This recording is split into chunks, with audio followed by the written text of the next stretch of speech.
Yikes.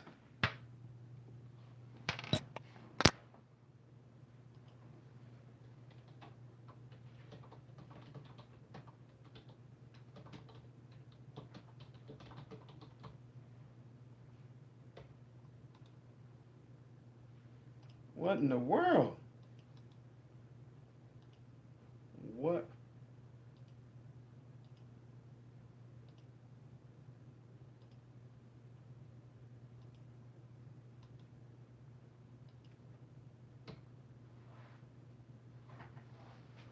Can you guys hear me?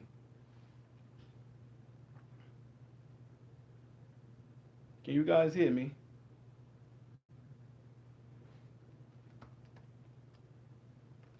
Can you hear me while I'm talking at this tone like right now, or does it seem like I need to be louder?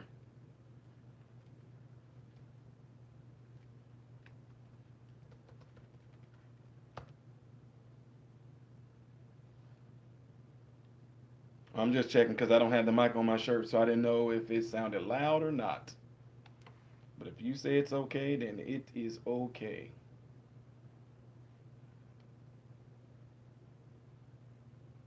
It's absolutely great.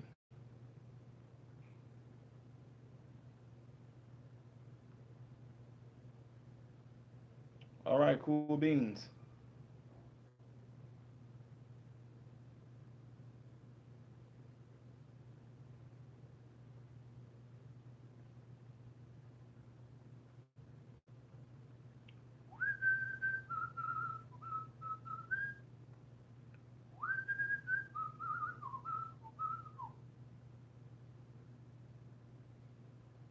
I'm sorry, y'all kind of catching me doing some documentation here. So,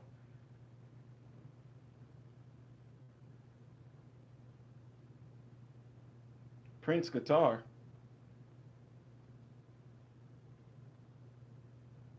Saw her, saw her. No, this has to be on Friday.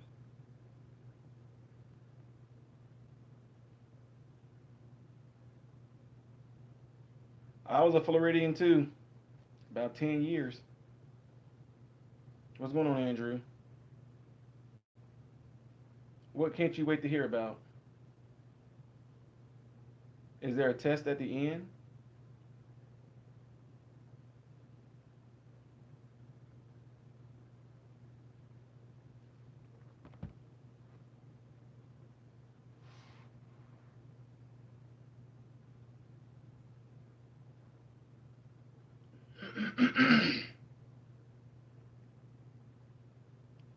Oh, Hell's Dressed Down date. Oh, yeah. Joker already knows your plan. So, Joker, are you even here?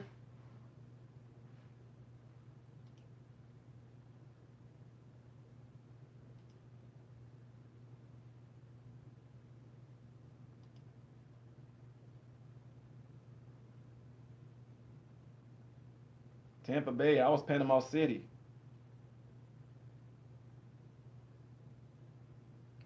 Oh, I see, Susan.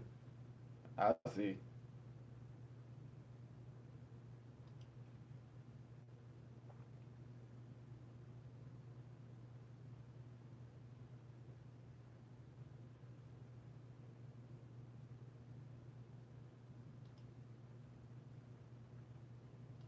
You guys continue to intermingle unless y'all ask me a question, but I'm doing some documentation right now. And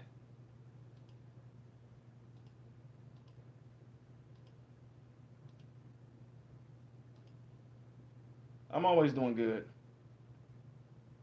You lat.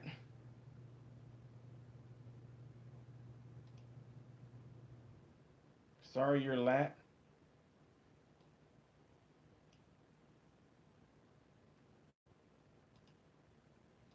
I don't understand the joke with the Big Bang Theory thing. I don't know what that is. I know it's a show or something, but I couldn't tell you nothing about it, so I'm not gonna get the joke.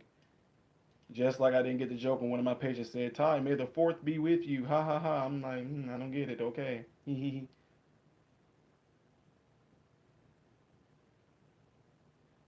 All right, Joker.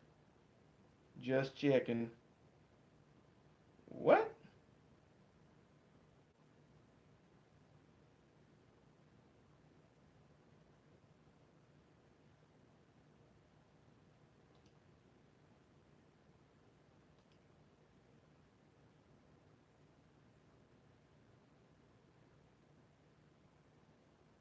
What in the world is this talking about?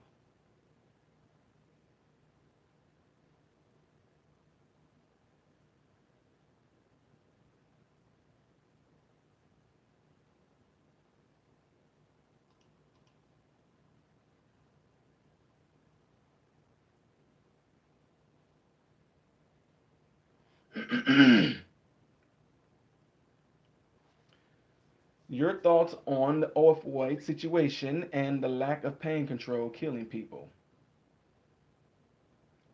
Okay, when it comes to stuff like that, because I tease a lot of my physician friends about this, is this. I tell them, I say, man, you guys are no different than a lot of my people I know from the streets. You guys get somebody hooked on the drugs, and you got a lifelong crackhead. You're gonna keep on supplying them. You're never gonna really treat the real issue, but you're just gonna continue to treat the symptoms. So you got a lifelong crackhead. Is there another reaction today? No, not at all. Who did I see first?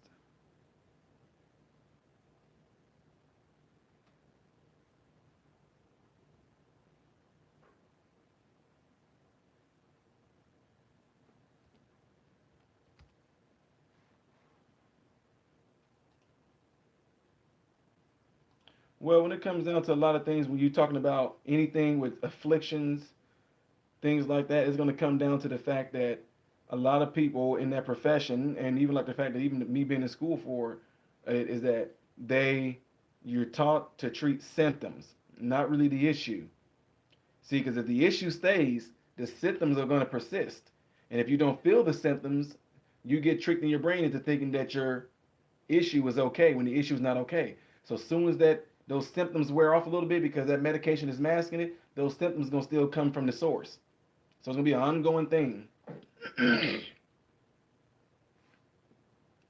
So then my question is gonna be, Lacey, is what's causing the pain? You know what I mean? Pain is a lot of times the pain is the symptom. The pain is telling you that something is wrong where you're hurting at. Good night.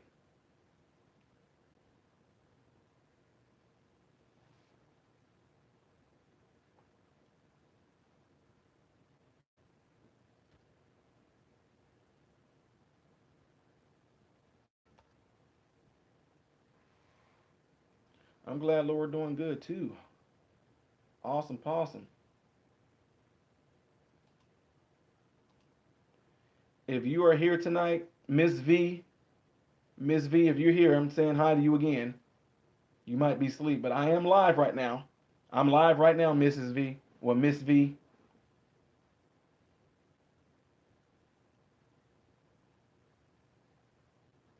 Well, if they cannot fix the issue, I don't think you want to talk about the issue. I take it. That's fine if you don't want to put your business out there.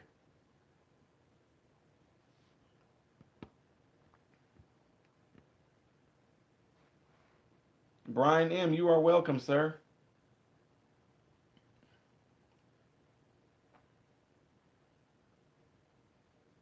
Oh yeah, Laura, I remember you mentioned that the other night.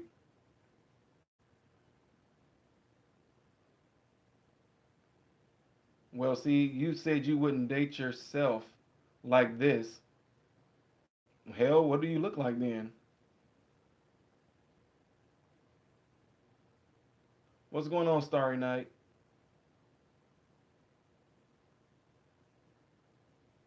I know Steve Frank's act. You're gonna jump in and say hi, and about 20 minutes later you're gonna be gone. Ah, I like that Joker.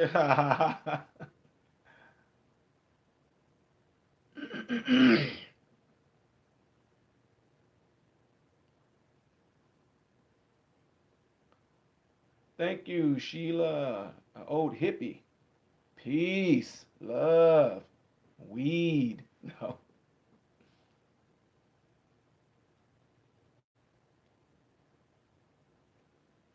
Steve Fletcher, I don't know why it does that. I get told that a lot. I have no idea why it does that. Uh oh. Before and after. Are you going on a date? Sweet.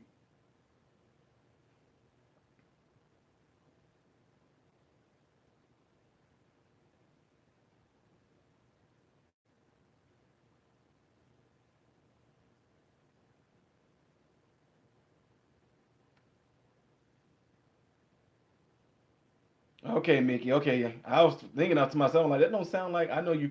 I know you're telling me that you were kidding about Susan, but I that's why I asked because I'm like that doesn't sound like her.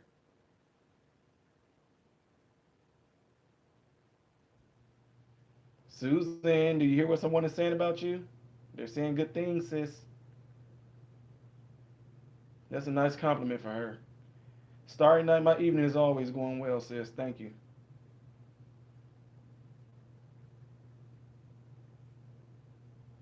Oh, I see what you're saying now, Doc. That's what I was saying. I can't really give some things a clear answer if I don't know what the real issue is. You found a victim. You can't go to his parents' house.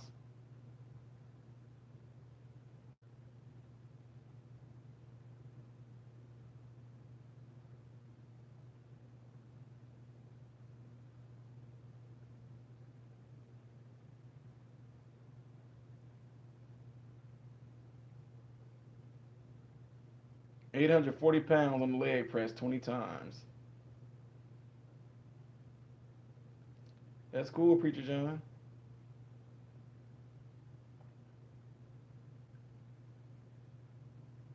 Steve Frank Sack.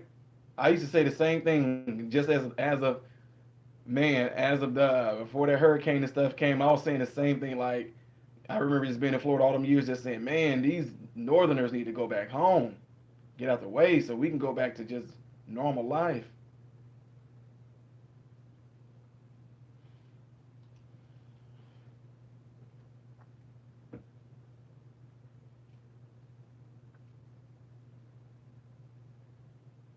Well, there you go.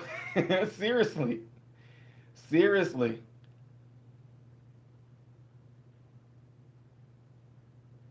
you're gonna hell when you do that. You're gonna dislodge the part of the brain that's gonna be looking at you for, oh my gosh, she is sexy or she is so this, so that. It's gonna dislodge that part. Now they're just gonna be able to look at you just for who you're gonna be.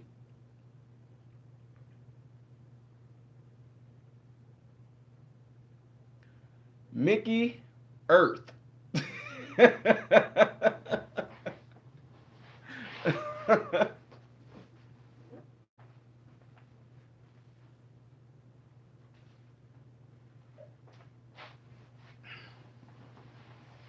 That's something I'm still having to adapt to. Also, is this dry air.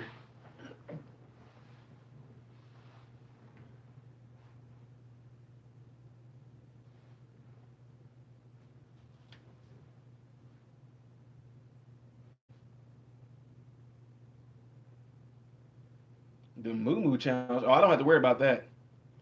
But that's I'm glad you did that though, Lindsay, Arizona.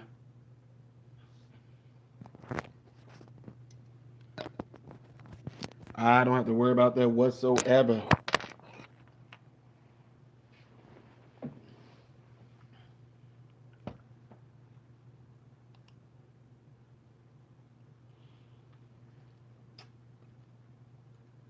Joshua Wingate came in to say goodnight.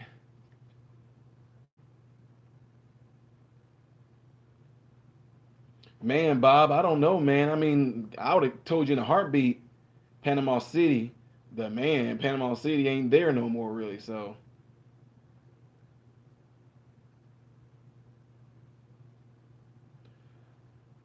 no, no, no. Like I told you, Otis, in my chat room, if anybody wants to ask me a question, they can ask me any question that they want to.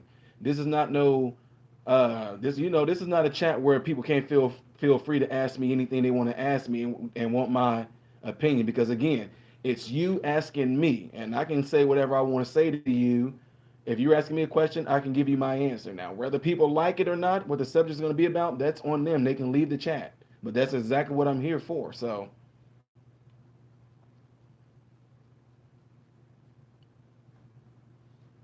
Otis, what's the question?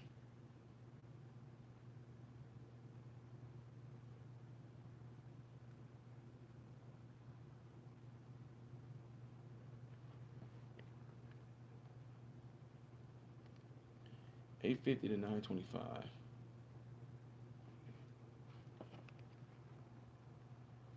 Otis Farah, what's the question?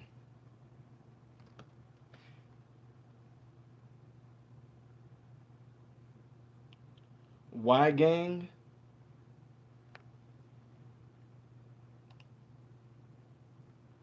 Thank you, Secretary of Defense. But remember, this chat room is no longer Barb. This chat room is no longer on Super Chat no more. So, whoop whoop, ha ha. You can't donate no money. All right, Teresa.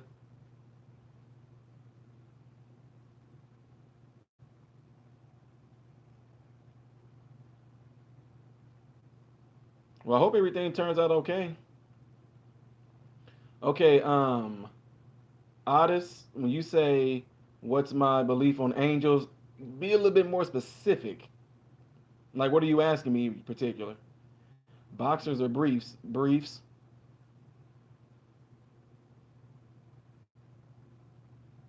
You're not mad? Why would you be mad, Joshua? You said not mad, just saying, and yes. I'm glad you're doing better, AL Productions.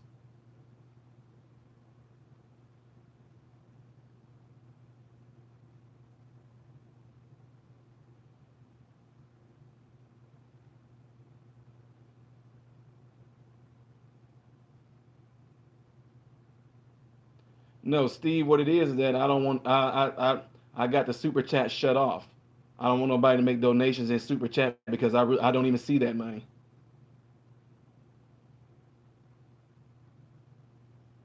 Pre-retirement mode, I hate myself for it. 30 years ago, I trained 3 hours. I trained 3 hours a day, 6 days a week for years. Now a little different. Sounds like you talking about bodybuilding or something. What do you believe they do for us?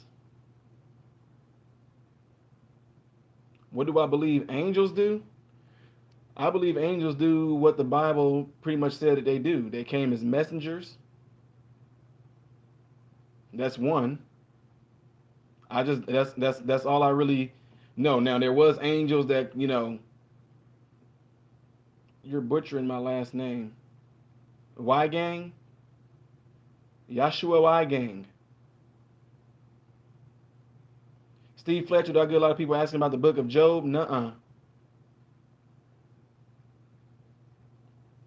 You said the book of Job can be confusing. Like, what is it in the book of Job that you might be confused about?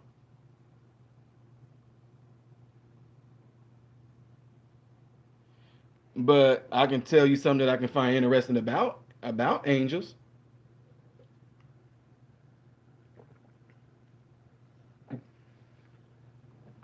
Okay, how about this? I'm gonna tell.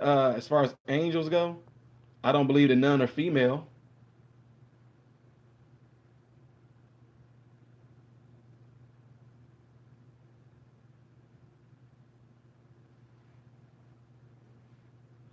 You said why does God allow Satan to torture Job and kill his children? He killed his children?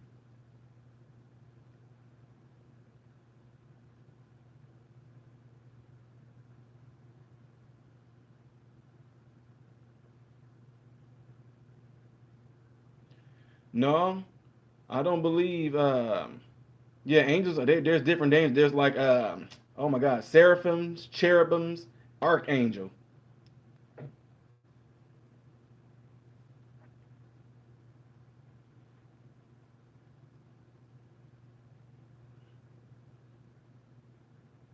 But no, I'm just saying my own.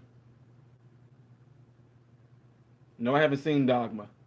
But no, somebody said no. Me personally, I don't believe that. I don't believe that angels are female though, because in the Bible, none of them ever were. They were all male. And even when they talk about the sons of God, the sons of God came down and saw that the women were fair. And then if you read in the book where Lot was going on, those they wanted to the people were wanting the men were wanting to get with the male angels.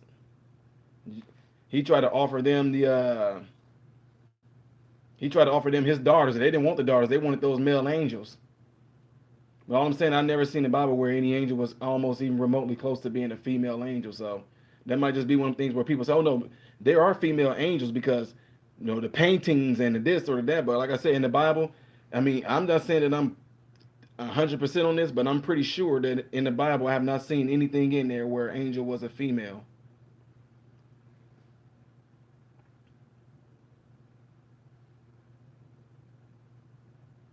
And I know people will tell stories like, "Oh, something happened to me, and it was it was this angel, and she," and I just, oh, I mean, if they say it, I'm just like, but I'm just saying, that's why it makes it so hard. I don't try to act like I know everything, but the stuff that I do know, I know it well.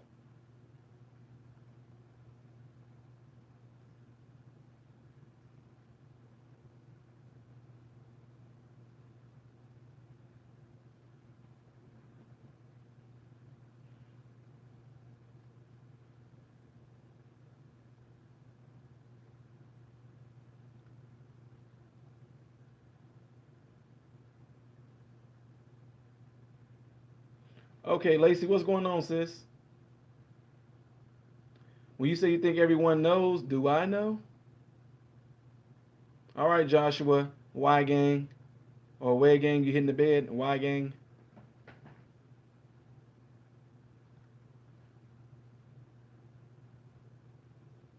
the new Jesus statue.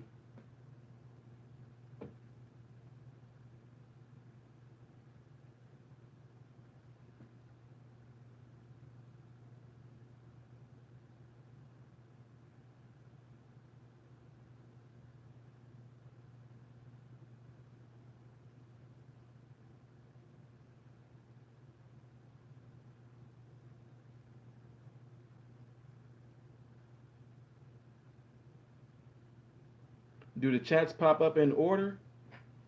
They usually do.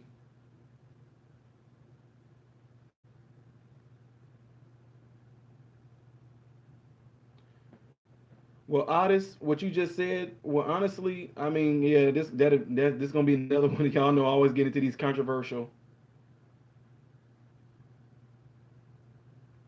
Oh, Lacey, they know that they know that that's gonna happen. They know that you're gonna get addicted to that. They know it. Matter of fact, I know on the streets of Chicago, people been robbing pharmacies and getting that and mixing it in with cocaine, getting the product becomes a little bit more addictive, so you can still keep your clients.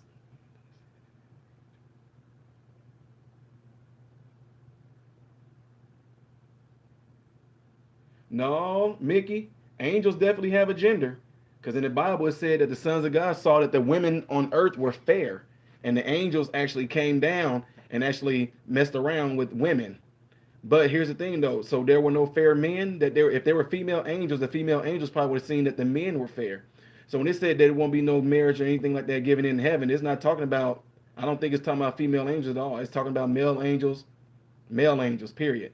Absolutely, John. Nephilim. The Nephilim. That's all in the Bible.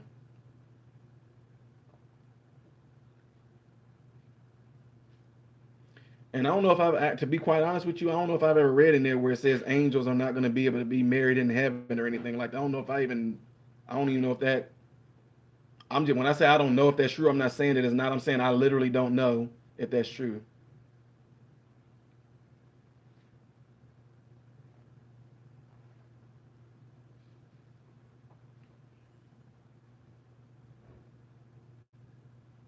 Someone messed up on Flocka. Yep, the Giants, absolutely. Lacey, no, I don't believe everybody that take opioids is an addict. Cause sometimes, like I got patients that it doesn't even do that to them. You know what I mean? Like I got patients that it doesn't make them feel like they gotta have it. But there are some that, man, the doctor, man, I mean, we have people that come to the hospital that some people will claim that prescription that you gave me, I filled it, but I dropped it, and they all rolled on the ground, and then the car ran over them. Then they're gonna be like, oh yeah, she's drug seeking.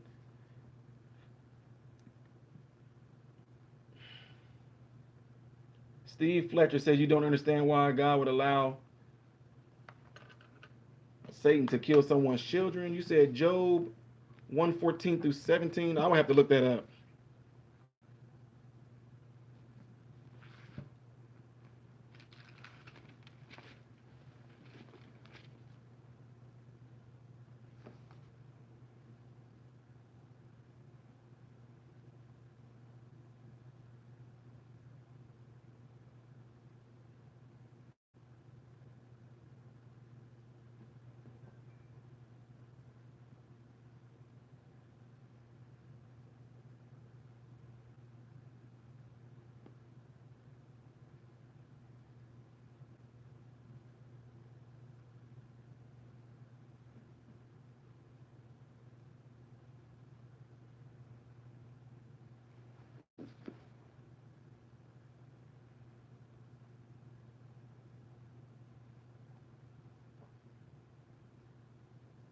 Wait, I'm trying to figure out. Preacher John cryotherapy. I love it. I love cryotherapy. Absolutely. Cold cryotherapy is the bomb.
Um, I don't see that in. I didn't see that Job 1 through 17. I didn't see where it said Satan killed his kids.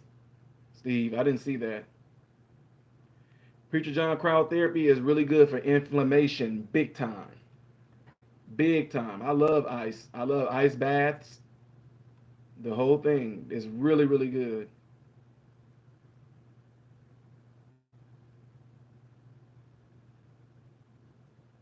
Oh, Mickey Hayes, it's talking about angels.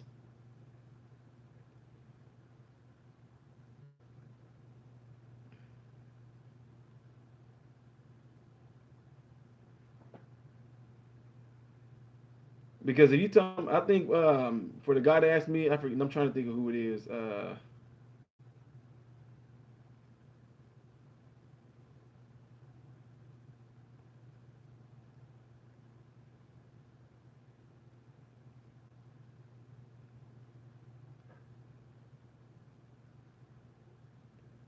Okay, Mickey, what you just saying that right there, that I'm just saying that doesn't still say that I don't. You for in the resurrection they neither marry nor are given in marriage, but are as the angels of God in heaven. I'm trying to figure out what are you trying to say right there.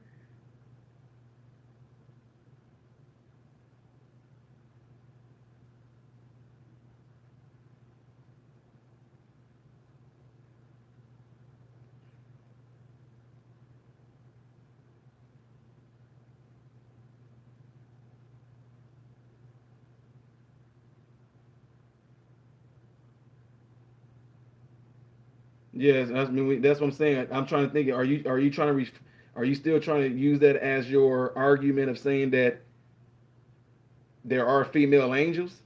When he said they're going to be like the angels, he's not saying like they're going to turn into angels. It even lets us know that we were made, made higher than the angels. So when he said that they're not going to be given in marriage, but are as the angels in heaven, it's not saying that as a when you die that you're going to turn into an angel or whatever. When it says they're going to be like as the angels, means like just like them, they're going to be like they're going to be spiritual beings. But even then, Satan, Lucifer, is an angel, but he's referred to as he.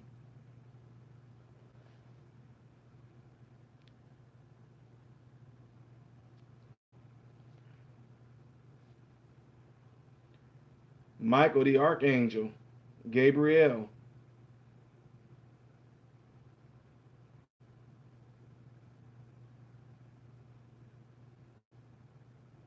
And then I mean, I guess because they even asked Jesus like, okay, if my, they had a thing they had if a person died and the brother married the sister, then that brother died, and then his brother married the sister. Which one of them are going to be the one that's going to marry her when they go to heaven? He's like, it's not going to be no marriage or anything like that in heaven.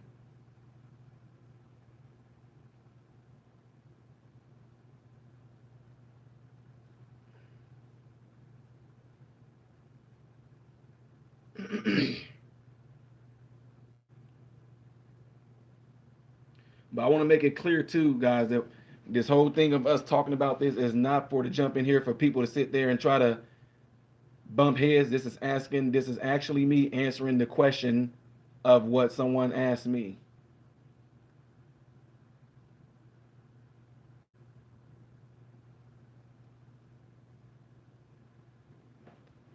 Again, we're not knocking nobody's beliefs, we're not knocking nobody else's religion. I'm simply answering someone's question that asked me about angels. I'm giving him my take on it. That's kind of why I wanted you to be a little bit more specific when you were asking me that. But here's the thing, as far as angels go, I've never had one approach me that I known of, because I know the Bible say, you can end up entertaining angels unaware, you know. But the thing is that now that when Christ died, and he said he's going to send us another comforter and it's going to lead us into all truth and righteousness, I don't think there's no need for an angel anymore. Even back in the Bible days, I mean, guys, I know I'm about to step on a bunch of people's shoes when I say this. I know I am. But you don't see in the Bible where there's a such thing as a guardian angel. I know we say it. I know we say it. But when people say that, I just kind of nod my head while they're talking to me. But like I said, I don't see that in the Bible. I don't see that any of the I don't see that anybody had a guardian angel in there. So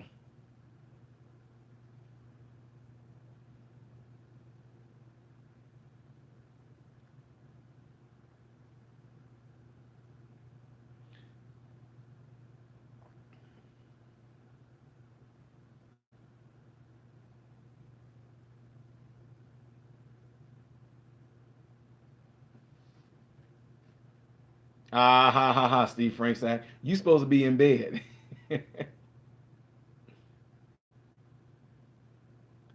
Yeah, but Avery, yeah, Job's children did die, but it didn't say the devil killed them. It said some wind. I think if I remember, the wind blew, a heavy wind blew on the walls and it fell on them or something like that. But it don't say that Satan did it though.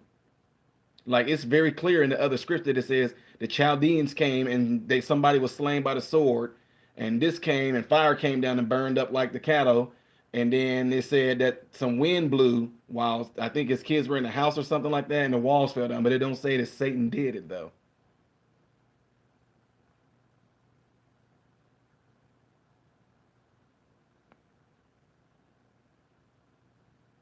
Angels make no sins. Yes, they did. Oh, yes, they did.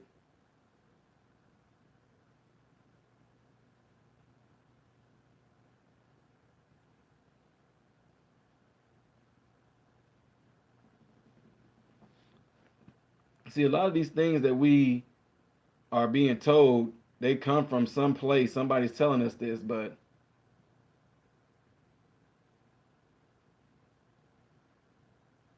okay, Steve, you said yes, these trials for Job were created by Satan. Does it? I mean, see, when I read that, I don't see that it says, and Satan caused the strong wind to come to blow on the house to crush the kids.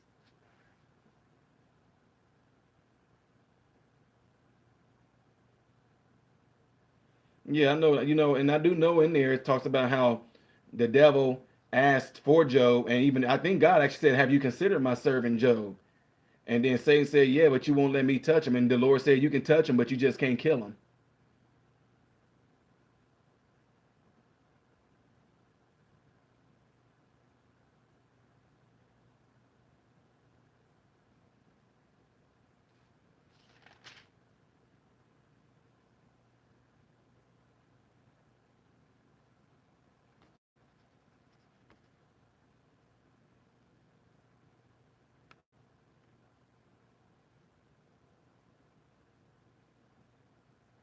God did that by mistake.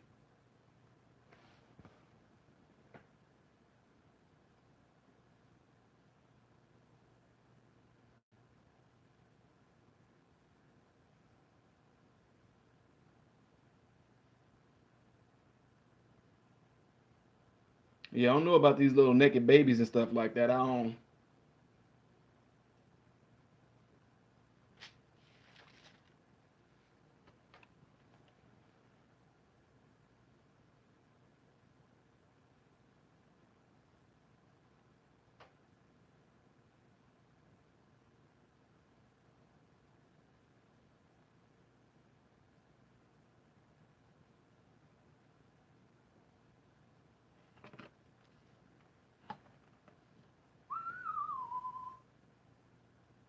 Yeah, Barb, you said you my guardian angel.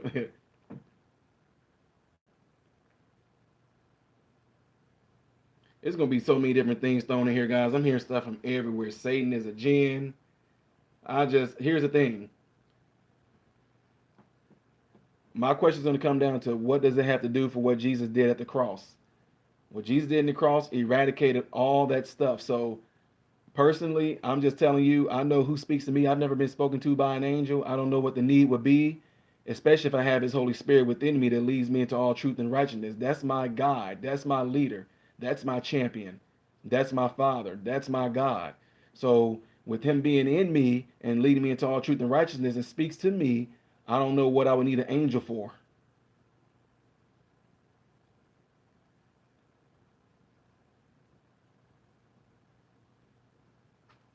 Steve Fletcher, that's something I have not studied or gotten into. That's something I haven't even asked God myself, but I can't answer that. I don't know why.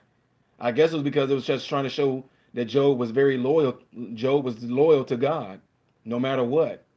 And I guess the devil was trying to see if he would curse the Lord. I mean, I think that's what it all comes down to. The devil's like, I can get him to curse you.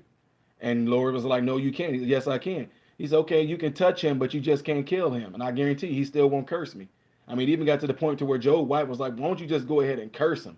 He said, just curse God and die. That's what he told him. Curse God and die.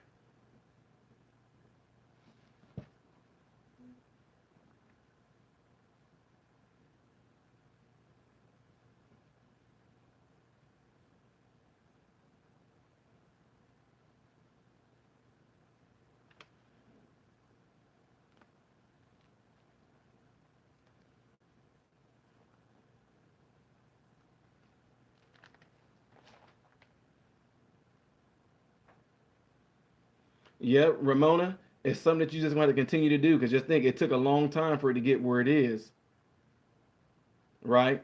So it's going to take some time for it to get back like it was. Somebody said, wait, Zechariah 5 and 9, Nashim, the name of the angel, Zechariah 5 and 9. Okay, let me see what you're talking about.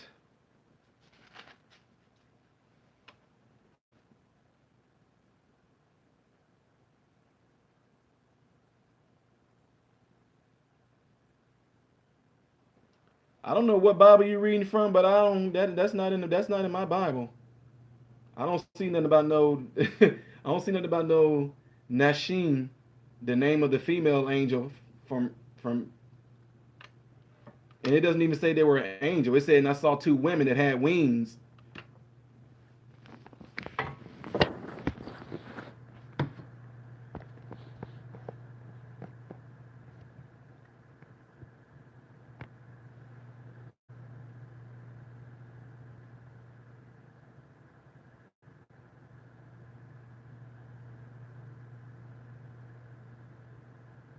So here, tell me this.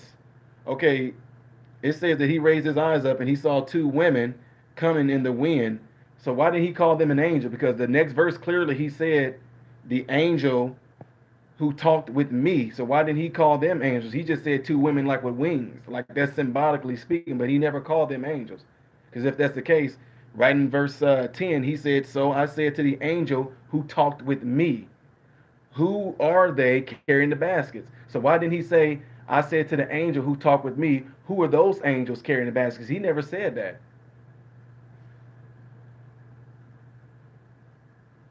So Edward, yeah, that 5 and 9, that I don't see no Nashim in there. And like I said, it clearly says that there were two women that had wings like a stork or something like that.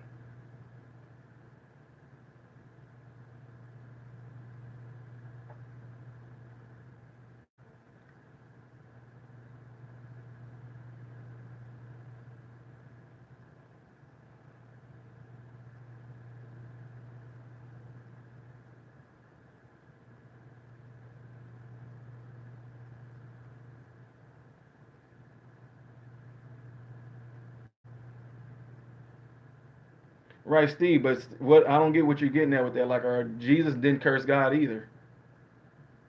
He said, my God, why have you forsaken me?" Because pretty much Jesus became the sin. Jesus became sin for the world.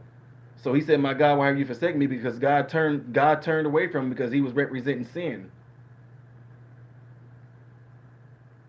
But then after that, what did he say? He said, "Unto you I command my spirit."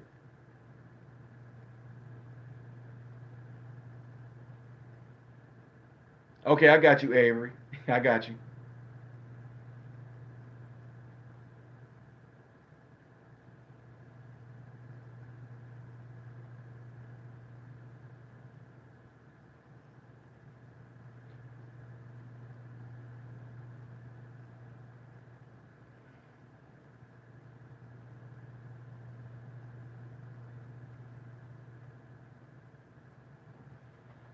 Right, Jesus. But Steve Fletcher, Jesus didn't curse God either, not once, not even remotely close.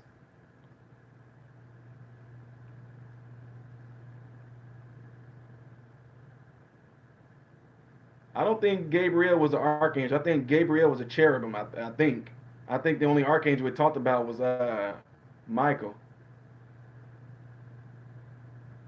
I might be wrong, but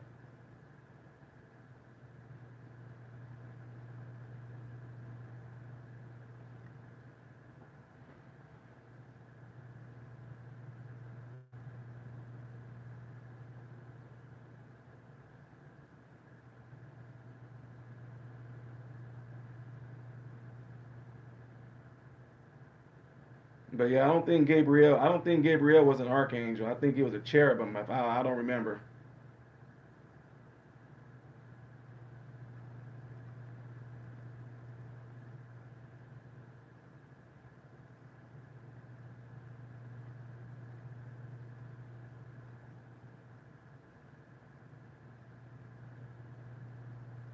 Well, Steve, that's the reason why I don't. You see, I don't. I. It's just like a lot of things that go on. I can't tell you why, but like I said, all I know is that there's things even right now.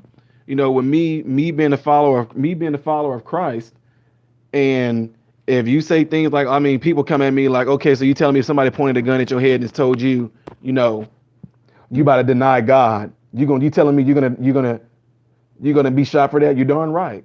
When some people say, well, why would God let Ty get shot? It's showing my loyalty to him.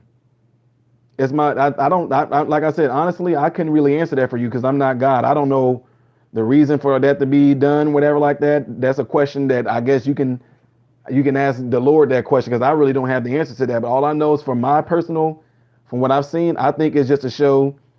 It was just a show to Satan that no matter what you try to do, my people are always going to be loyal to me despite of what you try to do. So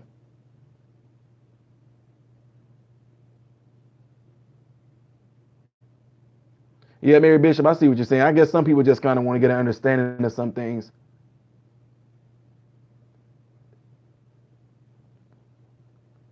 But Jackson 45, that's what we're here to do. See, I don't know, like I said in my chat room, I don't avoid questions.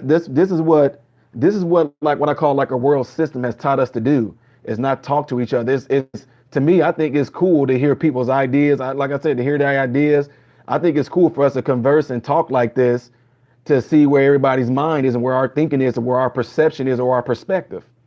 Not to sit here and try to be like, you wrong, I'm right, you wrong, I'm right. No, we just all kind of throwing in our differences of what we think and what we feel and what we think is right or whatever. So I mean, that's what I'm saying. That's why I don't. Uh,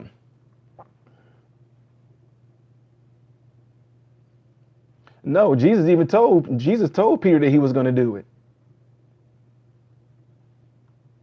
but he never cursed God though. That's what I'm saying. He never cursed Jesus. He just told him he didn't know him.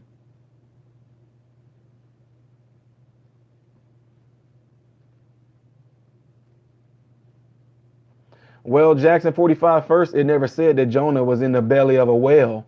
It actually called it a big fish. So I don't, like I said, I don't know. I was not there. So I just know that this is what it said that happened.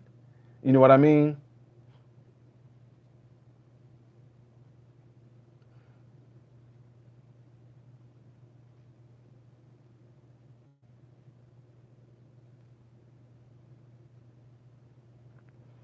And you got to remember, like some people, like people would ask me a lot of times, they say, well, if God is real, how come he lets so many bad things happen? And I'm like, it ain't that God lets things happen. It's just that there's something that God gave all of us that I say it myself. I say it's like a blessing and a curse. It's called free will. He don't allow you. He doesn't force you to do anything. He gives you free will. He gave free will from the beginning. Even though he told Adam and Eve about the garden, and he told them about the fruit that they shouldn't eat from. Well, Eve still chose to eat from it, and then she gave it to her husband Adam. And so even from then on, they had their children, Cain and Abel. One killed the other one. Of course, God could have sat there and not intervened on it, but that's his point. We're his creation. He gave us free will. So hey, I know bad things happen in the world. People kill people, people molest, but that person that's doing the molesting, they're doing that because they have free will. It sounds terrible, but it's true. Murderers kill people because of free will.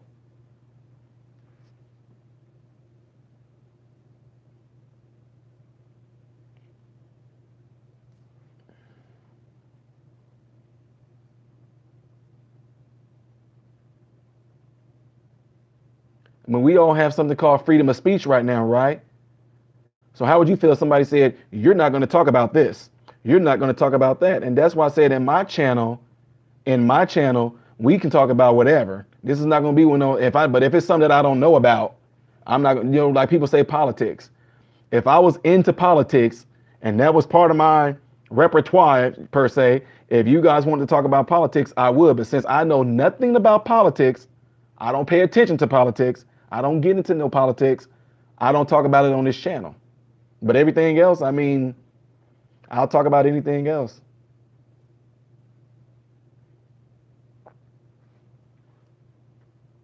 It just that I think that's what's messed up is that I don't know, some system has like taught us to be on this thing to where they just don't want us to communicate with each other. That's why we don't.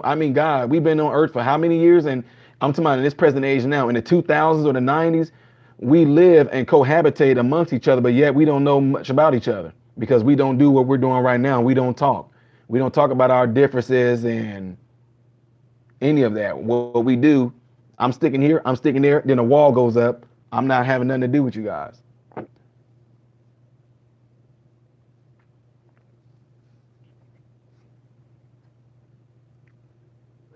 Mm.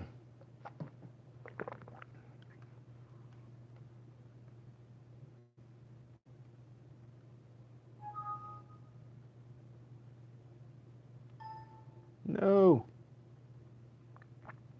All right, Laura, glad you're doing better, sis.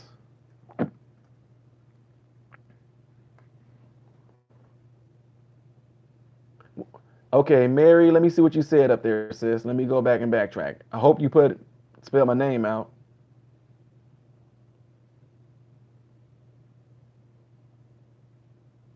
Why does the Bible even matter since it's all done and over with, in your opinion? Well, I think what it comes down to, Mary, as far as the Bible goes, for instance, I'll give you an example. Okay, like with me, I don't know if you guys know the story that I told you guys before when I was like 10 or 11 years old, when I said I was pretty much starving and I cried out to all the religious names I knew of, and I said one showed up. Well, anyway, I was being spoken to and led by God's Spirit, his Holy Spirit, before I even knew anything of the Bible. Now, once I got in church and started reading the Bible, it just blew my mind because the things that was being done to me, I'm seeing examples of the same thing that he was doing to these people in this Bible. So anyway, it's just like, let's say if you look at it like for instance, my major is biology. If I want to be able to break it down and explain biology to people that don't understand biology, I learned that from that book. So now I can get my answers from God, and at the same time, if people are trying to understand something in here, I can actually show them by that too. So I read and I study the Bible just so I can actually learn some of his oracle, some of his principles, and also it can show you a lot of things of why a lot of the world is messed up right now because they gotten away from a lot of principles that's in there. That is water that I'm drinking, Joker, and I don't have a. Oh, my favorite comedy movie is going to be Boomerang with Eddie Murphy.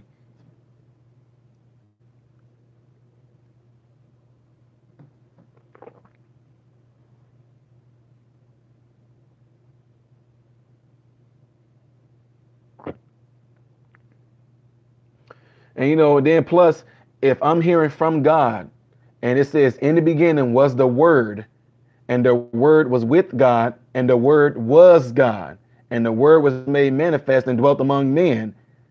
And if this is God's word, then I like to hear what he was saying, what he's talking about, because like again, a lot guys, I'm telling you, I mean, people can disagree with it, but a lot of issues that goes on in the world today can be solved if people just looked at some of the principles that's in the Bible. It can be easy, but the world ain't gonna want that. The world doesn't want to have pretty much the world doesn't want to have nothing to do with God. That's why he even said, I'm not of this world. You know, his thoughts are not like ours, and that's why a lot of times when I talk to him, I get it straight from him. I ask him for answers. Now, of course, I've never went back and said, Lord, why did you do that to Job? I never. I guess you could just say I never was concerned to try to get into something like that to try to intellectualize what happened there. Oh, Andrew, ain't no way. There's a king. There's Mary. I mean, Avery, all kinds. I just want to hear from different perspectives. I'll use King James, New King James, International, New International, um, the Hebrew Greek.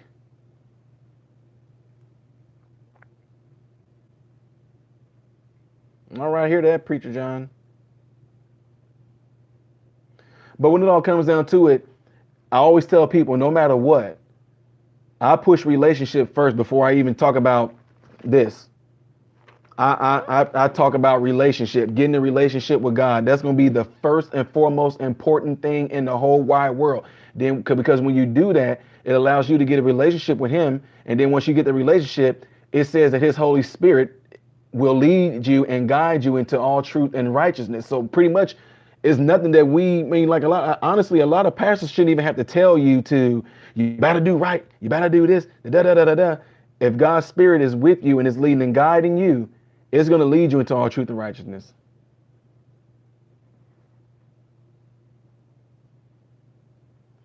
But if the Bible is, as you said, over and done with, then how is God even relevant anymore? You will have to kind of rephrase that for me, Mary. Like, what are you asking?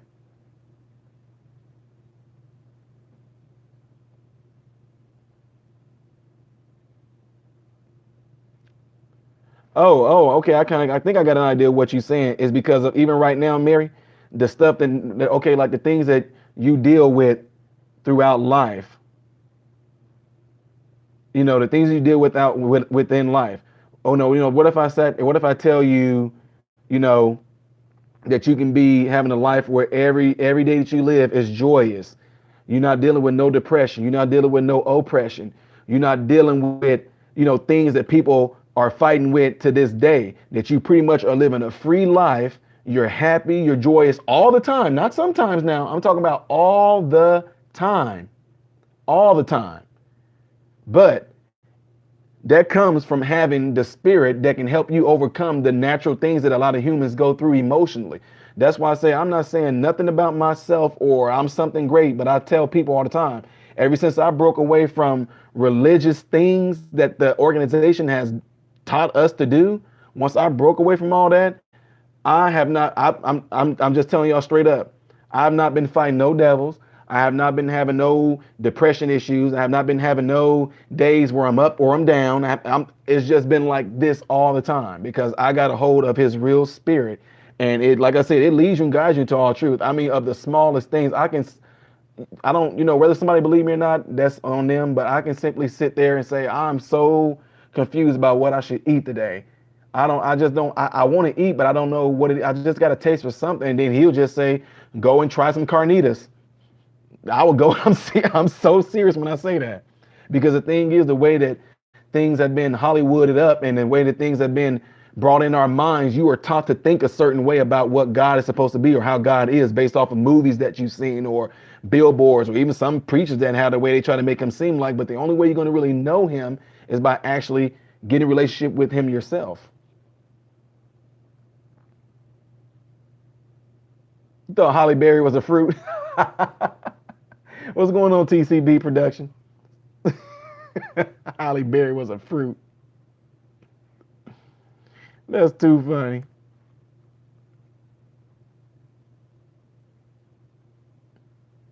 Completely blanked is here from Japan. What?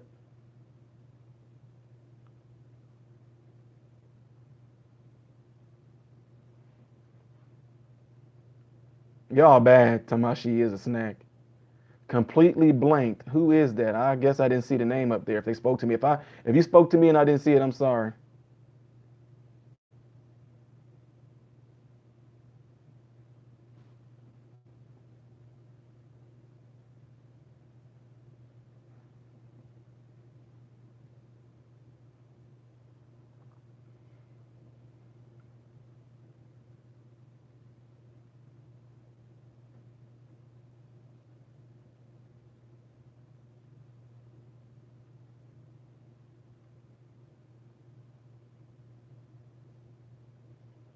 Thank you. That's molasses.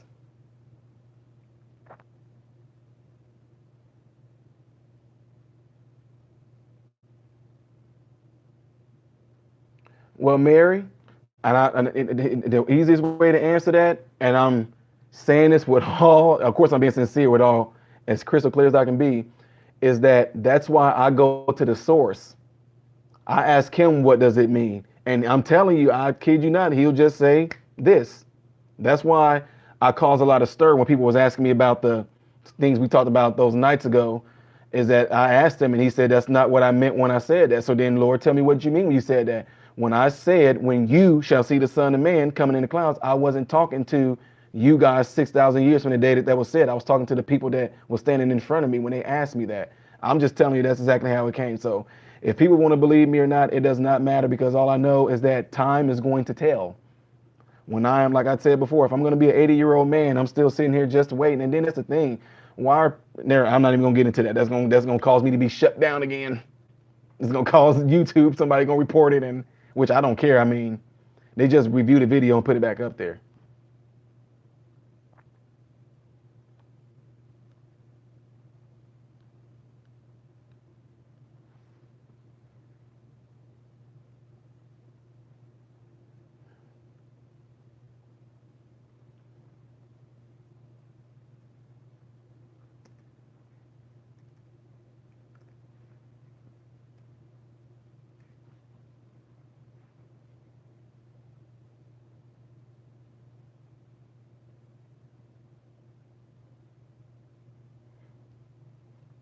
Well, Avery, when it comes down to it, and I know, like I said, I don't care.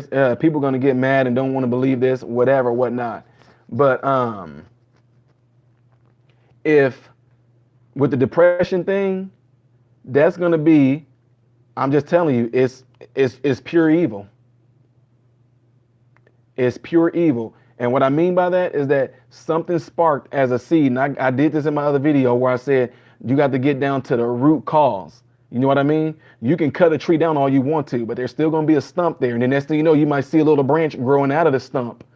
Then you might see like a little twig start to grow out of the stump. And the reason why is because those roots are still getting nutrition and water from the ground. So the point of that is what I'm saying is that you have to get it has the root of the cause of the issue that you even depressed. That has to be addressed. And some people don't even know where the roots are even at. So that's what I'm saying. With me, I just simply asked him, can you please help me with this? Can you, like last night when we did with what we did last night with the with Sandra. We did the same thing with Sandra last night. She last night she was saying she was getting ready to kill herself. She was getting ready to kill. You think that that's actually your own personal thoughts that's saying kill yourself? You know, kill yourself. Then you will really make them feel bad. Then guess what? If you kill yourself, then guess what? Then they're going to feel sorry that they never talked to you. They're going to be sorry. He's going to be sorry that he ever left you. You should just go ahead and do it. You really think that that's just your thoughts that's planting those little thoughts in your head? It's coming from somewhere. It's coming from somewhere. It's coming. It comes from somewhere. And that's what I'm saying is that it has to be something like I promise you, and I'm saying this, it has to, for one, you have to want to get rid of it. You have to make sure that in your heart that your intentions is to really not want to be depressed anymore, because we do know depressed comes as that whole thing where people say misery loves company. Sometimes getting that attention for being depressed kind of makes you feel good. So sometimes staying there is actually a good thing because I'm getting attention for. I'm not saying that it's you, but I'm just saying some people that I've dealt with done it that way.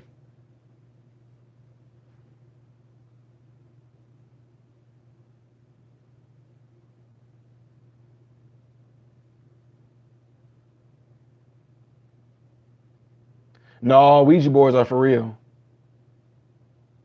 Ouija boards are for real. And it's crazy they can sell them in stores as a game.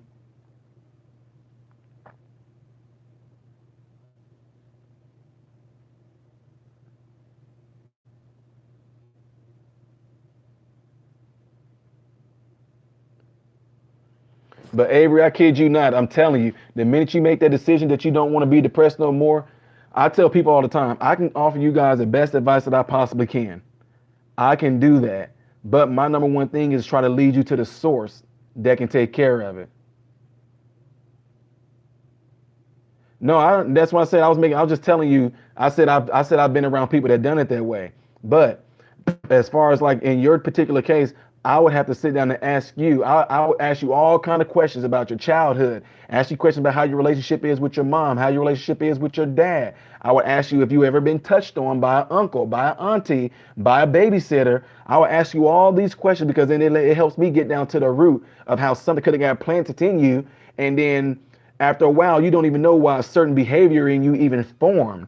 And that's why we got to get to the root of it. And a lot of times, a certain spirit that might have a tie on you with the depression doesn't want that area to be touched. So then avoidance kick in, or defenses go up, or it's no, that's not that. That can't help me. No, that can't help me.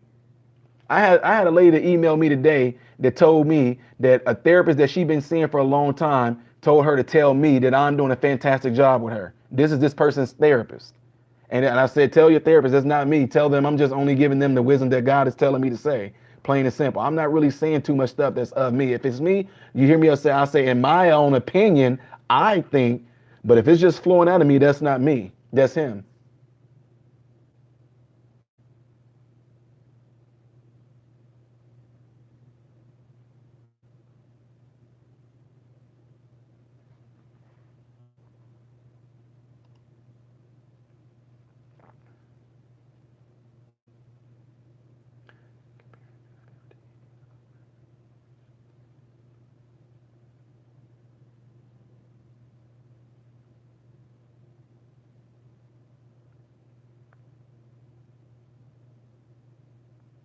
Okay, so Avery, let's just say this. When you told me that your dad passed away 4.5 years ago, you said that's when it started, okay?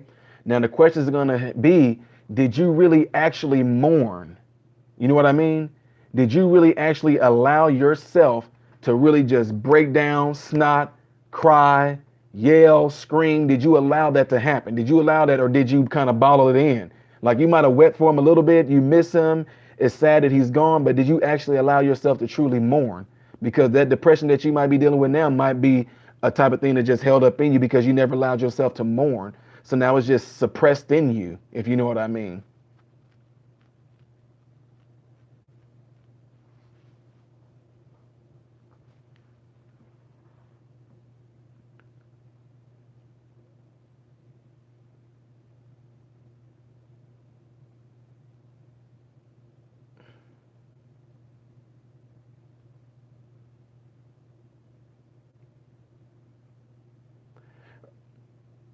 Well, Bob, yeah. Well, what I'm saying is this: is that when I talk about like the evil spirits, yeah, I'm saying like if it's allowed. When I mean by it's allowed, I'm serious.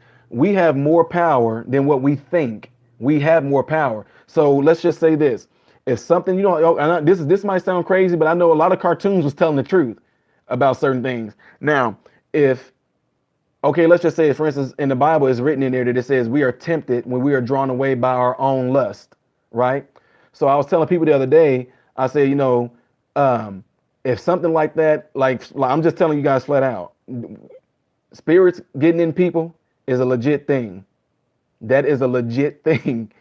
And people can believe it or not. To me, it don't matter because I've witnessed it. I've cast out devils out of a person before. So what I'm saying in all that is that the fact that Christ died for us to allow his spirit to actually come and comfort us and be in us, now all that is in us. So when those evil spirits come, it shouldn't even have to be a fight. But what happens is that we allow it to happen. The same way we ask God, and I'm not seeing a spirit cannot get in you unless you agree with it. A spirit cannot actually, when I say attack, I don't mean like they physically, like movies showing like they throwing you around, slamming you against the wall. When I say like an attack, I'm talking about like an attack on your mind. They coming with these bad thoughts. They coming with these evil thoughts, trying to provoke you to do evil things or even think evil, period. And when I say evil, I'm not talking about like mad murder stuff. I'm talking about like things that are pretty much unrighteous, being negative all the time, being doubtful all the time, just being everything is just so doom and gloom and just dark. So these evil thoughts come from somewhere. Now, the fact that Christ went to the cross and he died for us, we have access to that. We have access straight to him.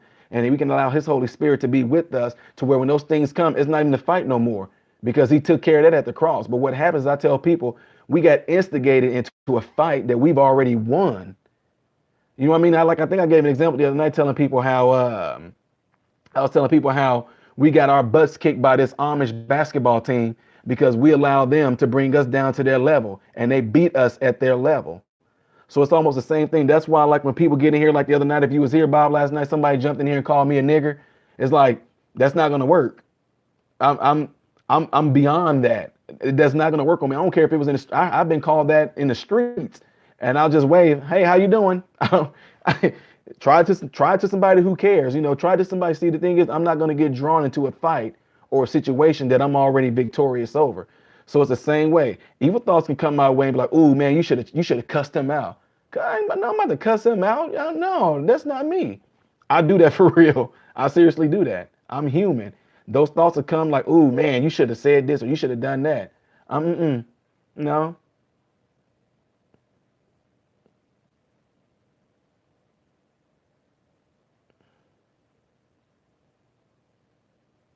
James Kersley, yeah. Hey, thanks for sharing that. I hope he saw your comment there.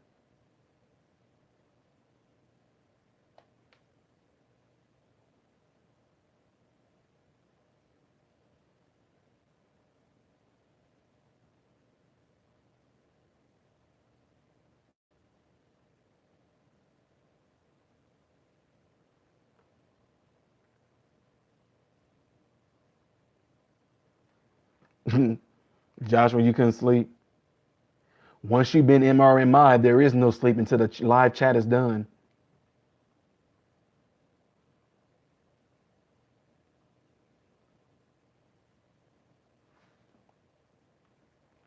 Okay, so where did Miss Blue Eyes go? I guess Mary, I want to ask. I guess like what I want to ask you is, what is it that you're trying to get at? You know what I mean? Like, what is it that what's the heart of the matter that you're trying to get to? I guess that's my question.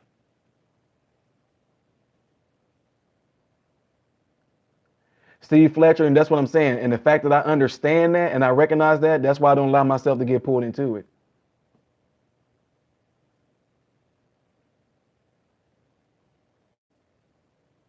I hear you, Katrina. But Miss Mary Bishop Blue Eyes, I just want to know, what is what is it that you're trying to get to? Like, what is that place that you're trying to get? Like, what is the heart of the matter of the question that you're trying to ask? I want to know, like, what is it? Just just throw it out. If you're saying you're having a hard time, I mean, just I don't know. I guess I'm trying to figure out what your thought process is. Like, what are you trying to get at? Is Miss Blue Eyes still here?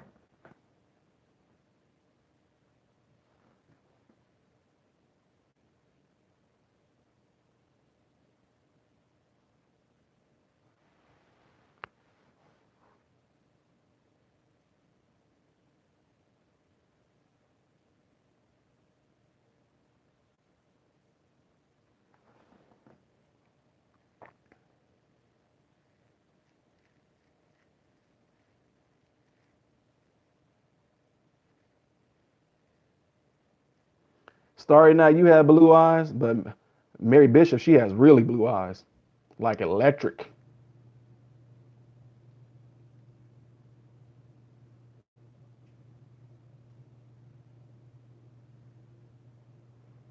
Avery, yeah, that's fine.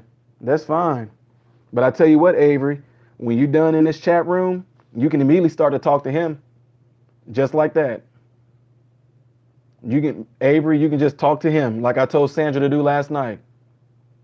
You can just talk to him, ask him, and you will see certain thoughts will start to come to your mind. It's coming from somewhere. I'm talking about good, positive thoughts that's going to start to lead you into the right direction.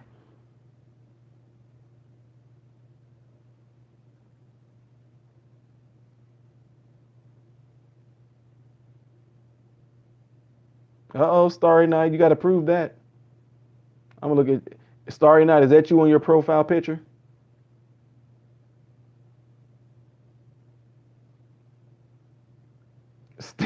Steve Fletcher.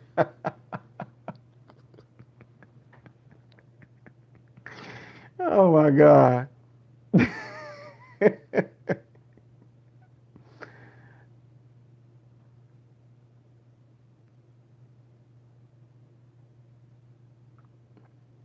Referring to our original chats a couple of nights there.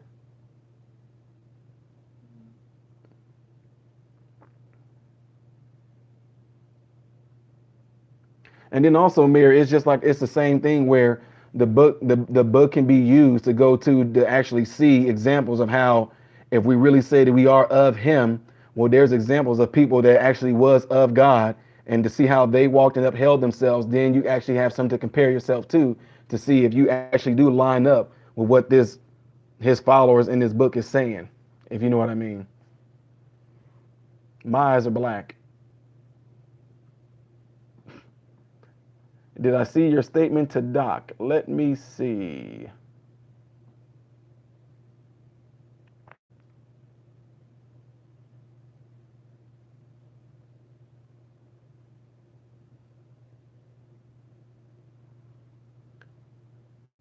Oh, Mary, yeah, that's what I was just saying. When you said how can it matter?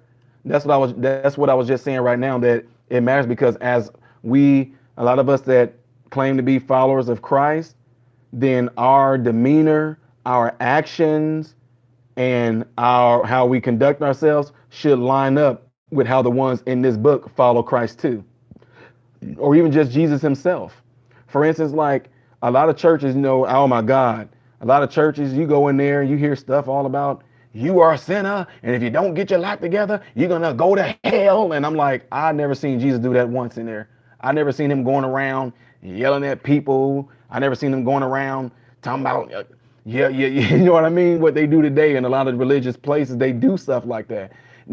Jesus sat there and they pulled a woman out of the house who was in the midst of adultery, which is kind of crazy because they didn't pull the man. But anyway, they was getting ready to stone her. And Jesus said, he that was without sin cast the first stone. And it said they became convicted in their hearts. They turned around and walked away. And Jesus just continued to right there in the sand or in the dirt. And then he said to the woman, where are your accusers? She said, I don't have none. And Jesus said, I don't condemn you either. Go and don't do it again. So how is it that Jesus, even while he was here, he's not condemning anybody, but then yet you can go to a church and it does seem like that's all they are pushing. You better do this or you better do this or you, but nobody is pushing. Just get a relationship with him. Let him lead you and guide you into all righteousness and truth, because his Holy Spirit definitely will do that.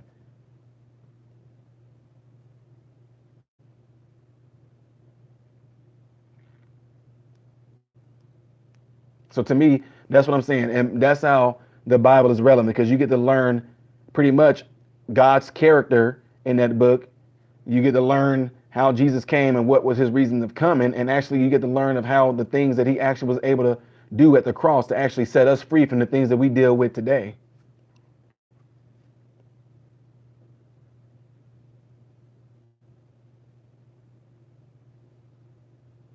Yep, James, absolutely. Words have power if you give them power. But that's what I'm saying. So I'm just flat out telling you that if you are going to a church or you attend an assembly somewhere where all they keep on wanting to do is preach on how bad of a person you are, oh, we're nothing but filthy rags, and then you hear things all the time like we don't deserve it. If we didn't deserve it, he wouldn't have did it. Plain and simple. That's why I don't see. That's what I'm saying. That's why I like to get it from him. I want to hear straight from him, because he didn't say that. We say that. People go around saying, we don't deserve it. It's not one time in the Bible does it ever say you don't deserve it, but I'm going down the cross for you anyway. That's why I like to hear it from him and not from man so much all the time. And that's why I tell people, you don't have to take my word for it to even believe me. Go and find it out for yourself. Get a relationship with Christ for yourself and see if he doesn't tell you the same thing as well. Now, if you approach Christ in a way like, I'm just about to go to him to see if he gonna talk to me, then he probably ain't, because you're going to him with the wrong attitude already. Like, I wouldn't even want to talk to you. If you come to me and be like, I'm gonna get on here and say something to see if MRM gonna recognize me in his chat room, I'm gonna look right over your comment and not say nothing to you, because I know all you're trying to do is get my attention. For what reason? But if you're not trying to come to me for real answers to things that you're dealing with, then what's the point of you even coming to me? You know what I mean? So that's why I tell people, go straight to the source. And then if you do happen to go into the Bible, start reading it, he will open up your understanding to what he was meaning when he said a lot of things in there. That's why it's hard for me to just go by what somebody tells me. Oh, see right here, when he said here in the Old Testament, that's talking about Russia. I'm like, what? How is that talking about Russia? Who, what?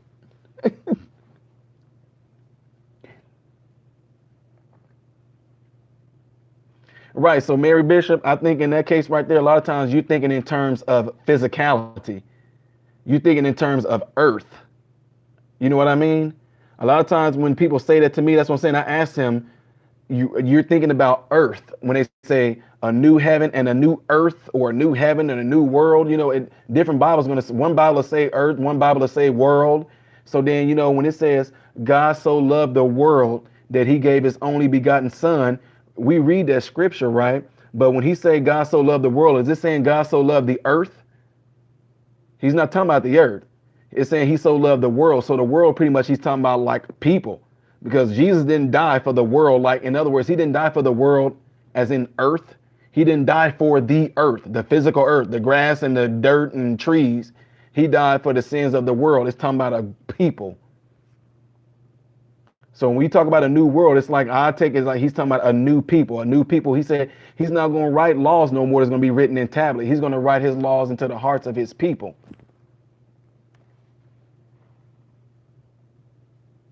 All right, Mark Wesley, you have a good night, sir.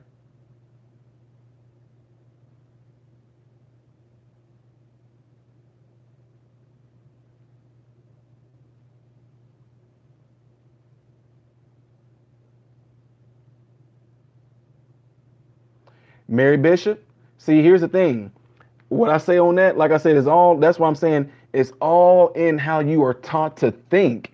You know what? We are so bombarded with things on TV, from what people tell me, news, media, billboards, commercials, all this stuff seems to be so negative that actually you don't even know that subliminally it got into your mind and your subconscious, and now that's the way you are actually perceiving the world.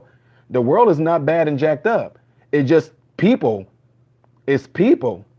You know what I mean? For instance, people say, oh man, things are getting real bad. Racism is getting real. Racism is not getting real bad. Racism is not at an all-time high. Racism is just what racism has always been. The only difference is there's more exposure to it because people have cameras and stuff now. World disasters aren't getting worse. They're not escalating or doing nothing any different than the world has always done. I just moved from Florida. Hurricanes always came. They come that same area. They come there. Hurricane has a season. They come through there all the time. We know this. So it's not like things are getting worse. It's just that now there's so much media and phones and stuff. You're seeing more all over the world now because people can post it on YouTube. They can post it on Facebook. They can post it on Instagram. They can post all this stuff on there. So when you see so much, it makes you think so much is going on. But the only things that's going on have been things that's been going on for the past 30, 40, 50, hundreds of years. It's the same stuff that's going on. And like I said, the only difference is that we have so much exposure to it now.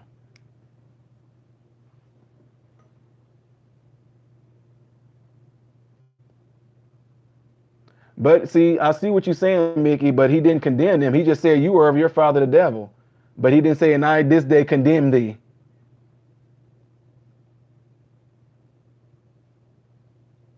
Oh, Shish Persh one, big time. That, I mean, that's my YouTube channel was started on that. I have a question from someone in Japan. Do I like Japan? Tokyo. Tokyo. I've never been though. I've never been to Tokyo.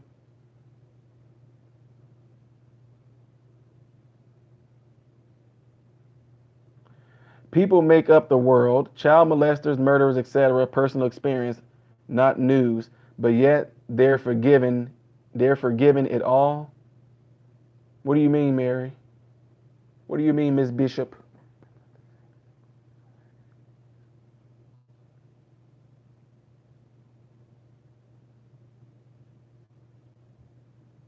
Steve, I can't.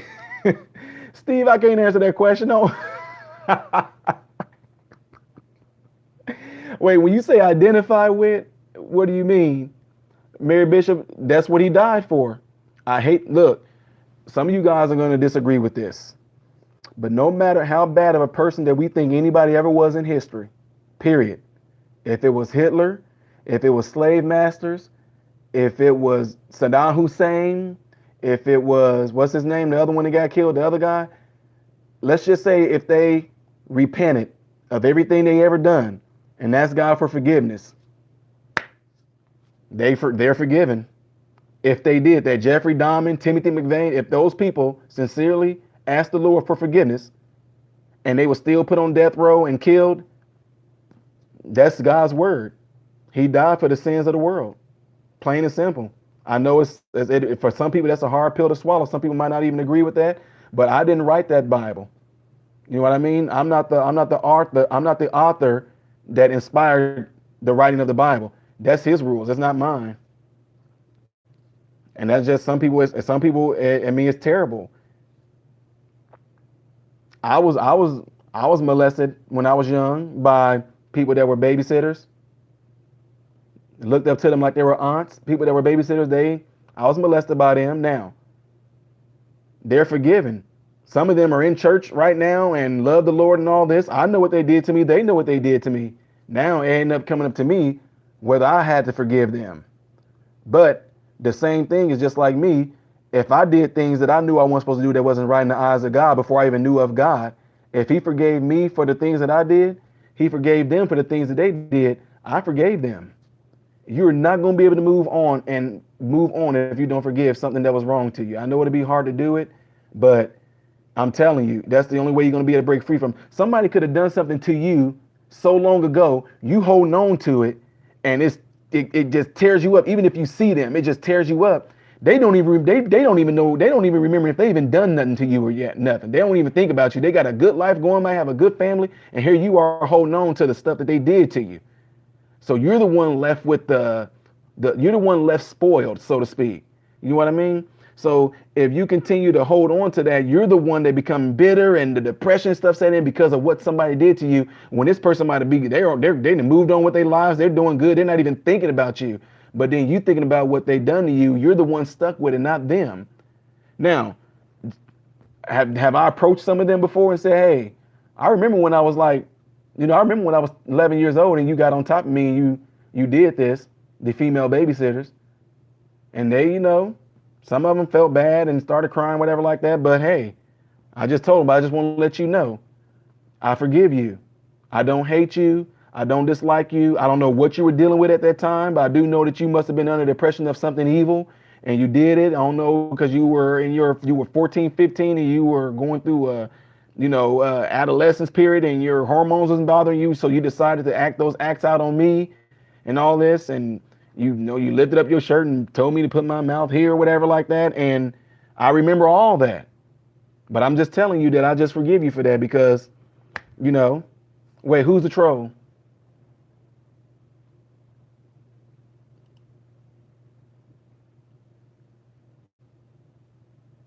Bye.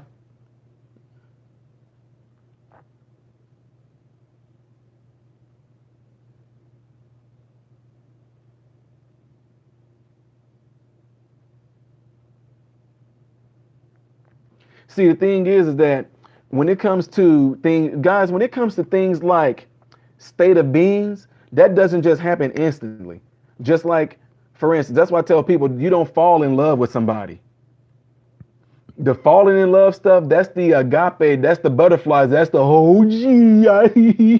that's that portion of it. But real love doesn't have no feeling. Real love is actually the act, because when you really love somebody, it comes with actions. Because just think about this. It says things like God, for God so loved the world. He loved the world, but what did he do? He gave his only son. So if you love somebody, you're going to know how much you love somebody depending on how much you give yourself to them. And when you give yourself to them, that's why it says in the Bible things like, men, love your wives as I have loved the church. And if the church is God's people and God loves his church so much that he died for the sins of the world, if I'm to love my wife in the manner that Christ loved the church, that means Christ forgives, he's patient, he has mercy, he has temperance. And so I'm supposed to show all this to my wife. It's not necessarily a feeling, it's a state of being. So what I'm getting at is when it comes to things like forgiveness, forgiveness is not, I mean, you can, like I told them people, the only way I was able to tell those babysitters that I forgive them is because I actually was released of the unforgiveness. It was not there anymore, if you know what I mean.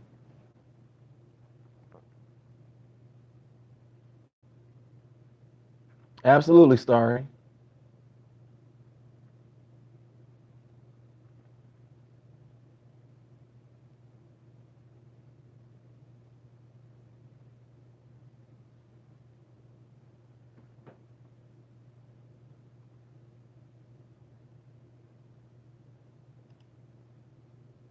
Well, Ifty hard to see if you can smell this coming. Barb, lethal weapon, go ahead and launch. Up there it is. Ifty hearted, smell this.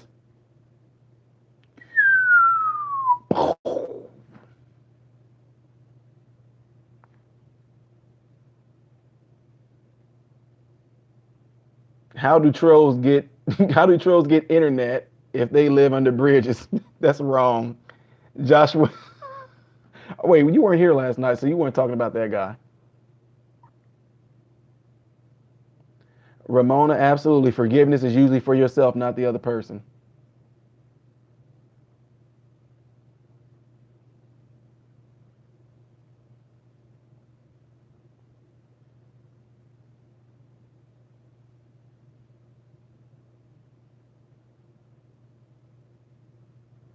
Where did my friend Mary Bishop go? Okay, so what happened to the terrorist on September 11th? What punishments from God? Do you believe there is one? Now, actually, Mary, I don't. When it comes to that, I don't.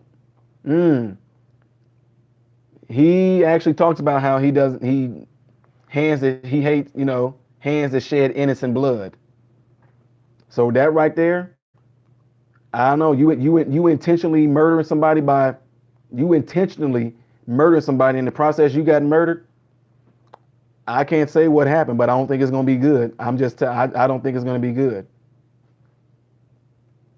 They went and intentionally murdered somebody with hatred in their heart, and they died in the process. I don't think they're going up.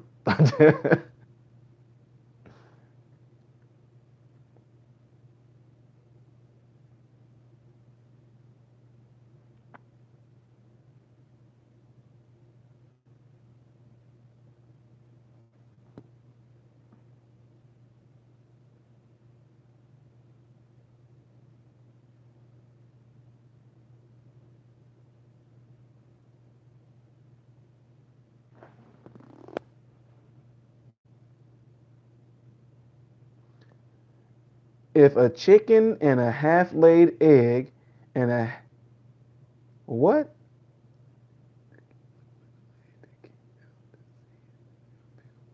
Preacher John, what the heck is that? What in the world? Does hell actually have seven circles? I have no idea what that is, Steve. I don't know anything about hell having seven circles. JT always.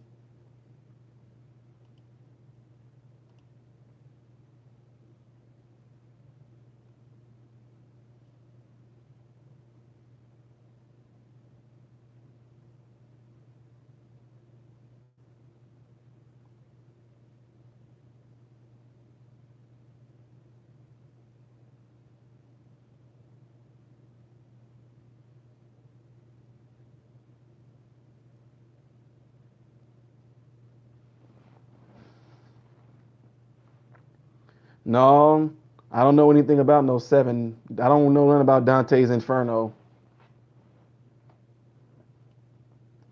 You said, are evil politicians and Secret Service people getting forgiveness if they ask for it? But then the thing is, if they ask for forgiveness, that means they're turning away from their wicked ways if they're wicked. But I don't know nothing about no politicians to even say if they're doing anything wrong. So I don't know.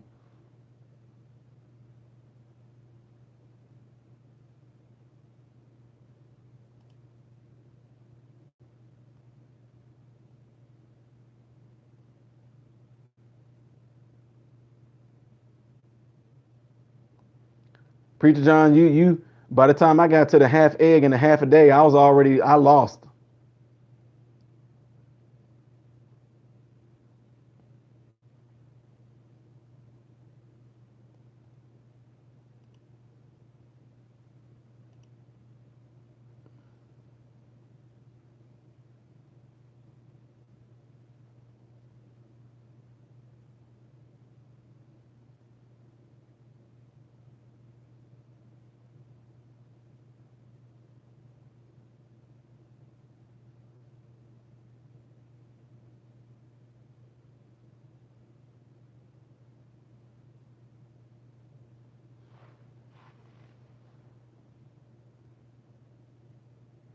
Terry Ertz, yes. It made you like Sadie even more. Where was Sadie? Was in Boomerang? Ashton, it never said what the forbidden fruit in Genesis was. And I don't know how it became an apple, but it never said in the Bible what it was.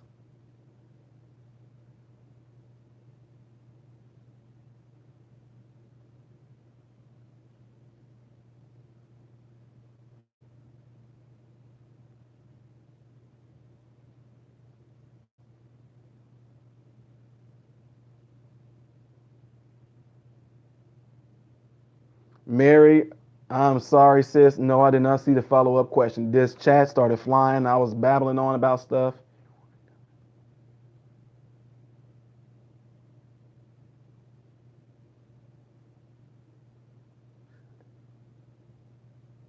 Oh, Steve Fletcher, that was on.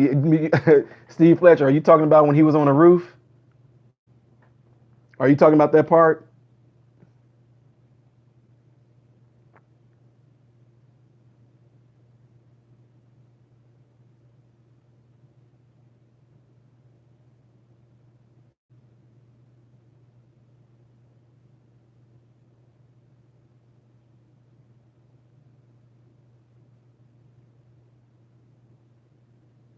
I'm gonna give y'all a disclaimer right now too. If I'm getting asked I'm just being honest with you.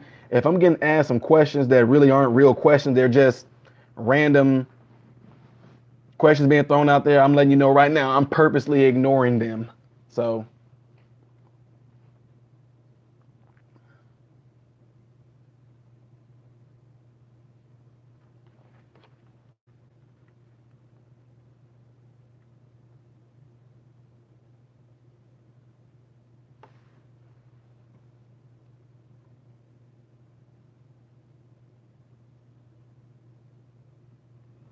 well, Et too petty. It doesn't trouble me because I know who my hope is in. I'm telling you, nothing that goes. I'm not even concerned. When I say I'm not concerned with what's going on in the world, I'm saying this in a sense like I'm not concerned in what's going on in that kingdom. I'm only concerned with what's going on in this kingdom that I'm a part of, and that's his people.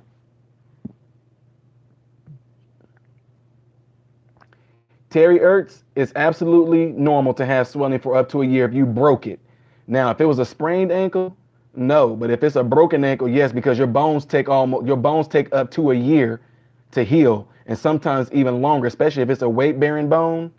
And so, if you are still having swelling after a year after you've broken the bone or something like that, that's absolutely normal because the bone is not fully healed. If it's not fully healed, your body still recognizes that it's not fully healed, so it's going to continue to send fluid there to serve as a natural splint.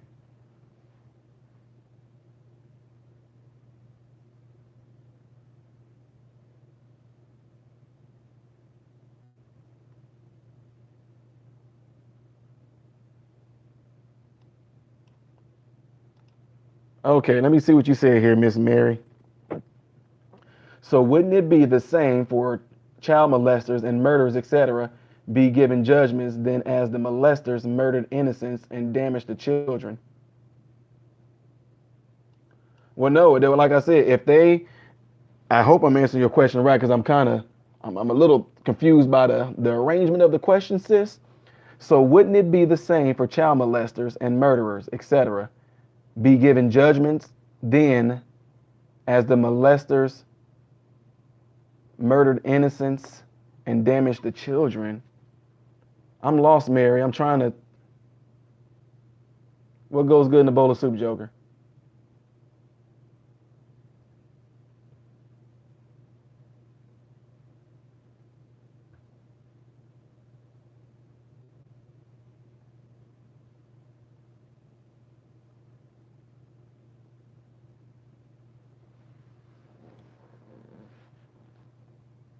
I don't know nothing. Oh.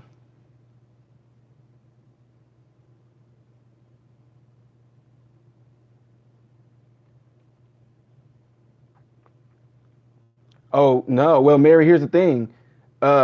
If a murderer killed somebody and that murderer is still living, if that murderer comes to Christ with a sincere heart of repentance and sorry for what he did, that murderer asks Christ for forgiveness, that murderer is granted forgiveness. That's what the word says. Now, the ones that flew an airplane into a building with the intentions of killing somebody, and in the midst of that they died themselves, they didn't ask for forgiveness. They died. They died in their evil doings.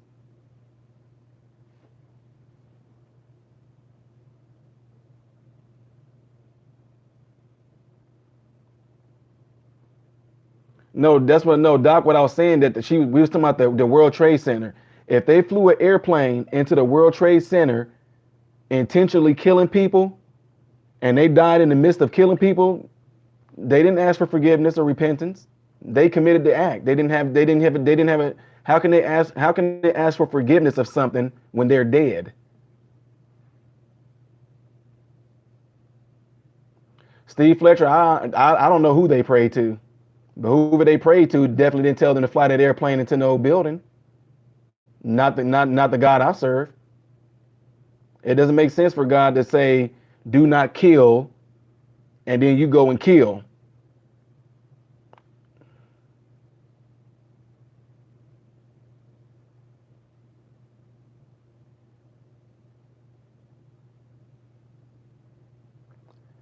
Shispers one, that's me.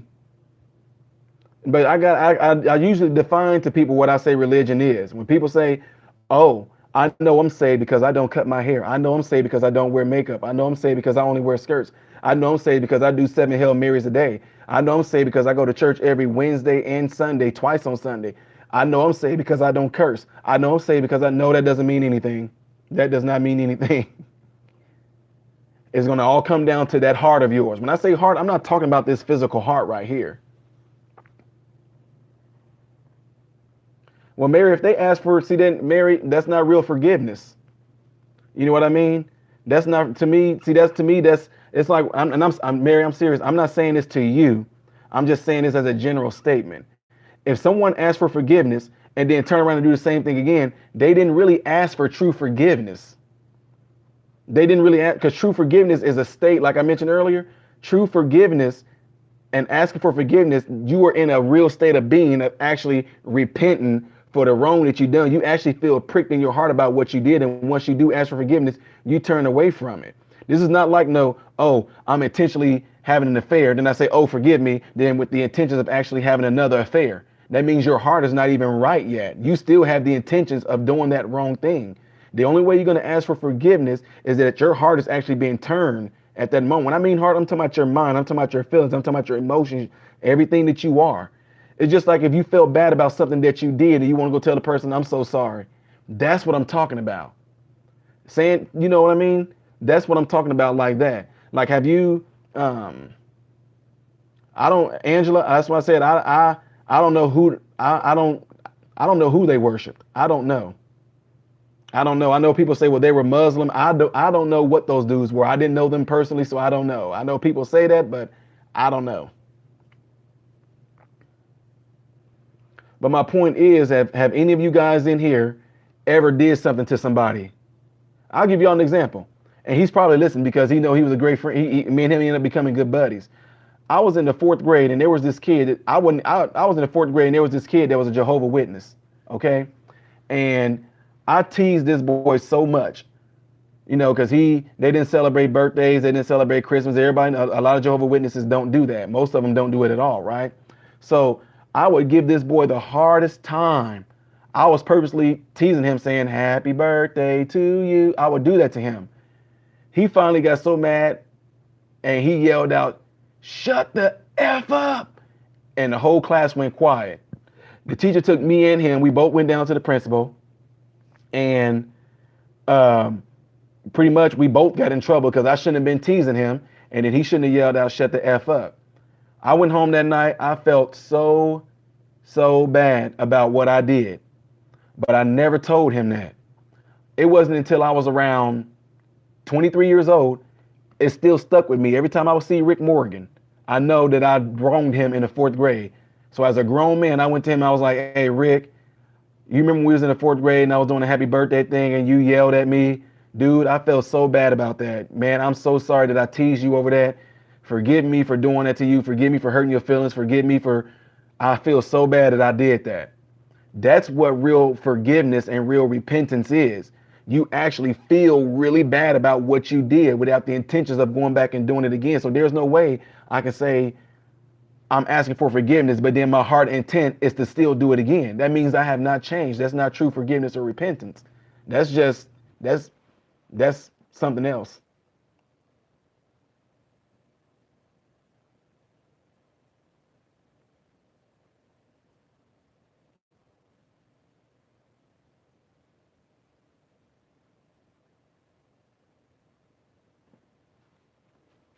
Preacher John, go right ahead. Podcast up.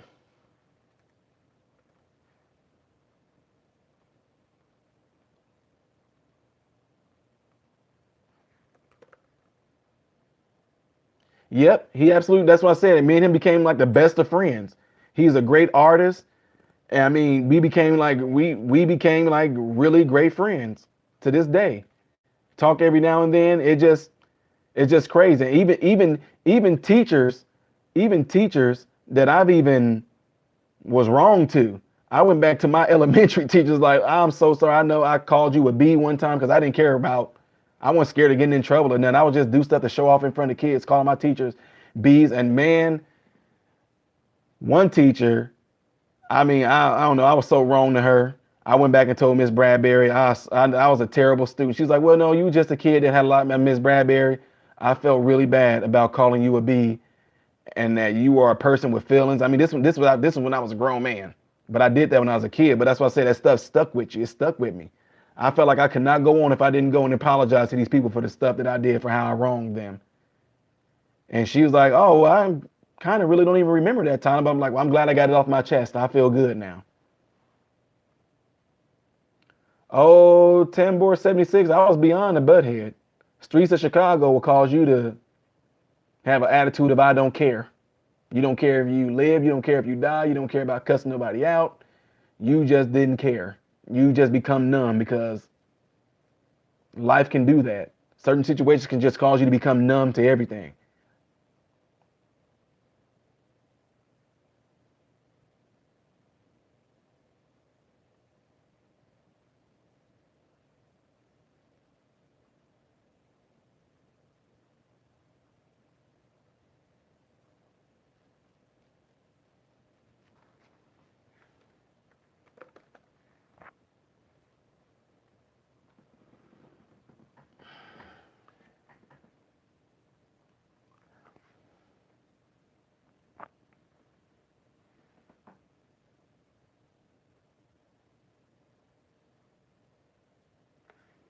Justin Oliver, quite honestly, that's a question that I'm just being honest with you.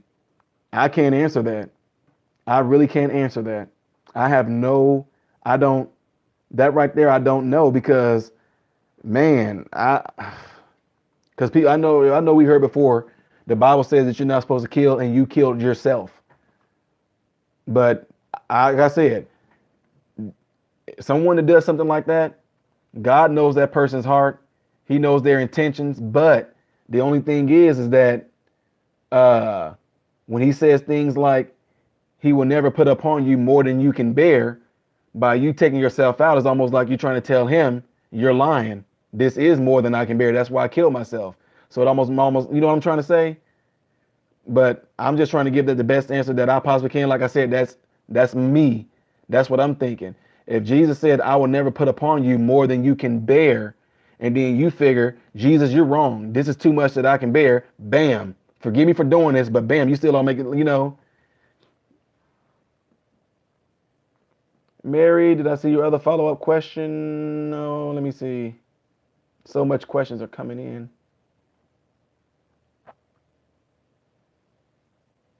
Instead of them being scared of death, then turning around almost immediately and doing it again. What do you mean by that, Mary?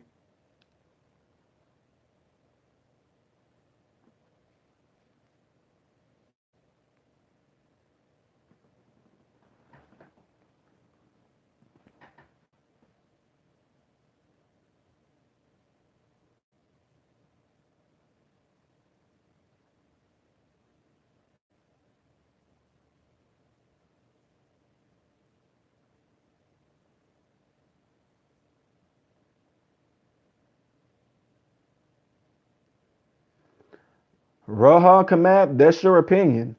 And you more than, hey, you can say that you can say that God doesn't exist. You can say that, but that's fine. You can say that. You can just leave your comment at that, and that's it. Because most of the people that's in here talking, we're all talking about pretty much the same thing. So if you don't believe in God, I don't even know why you even want to be in here.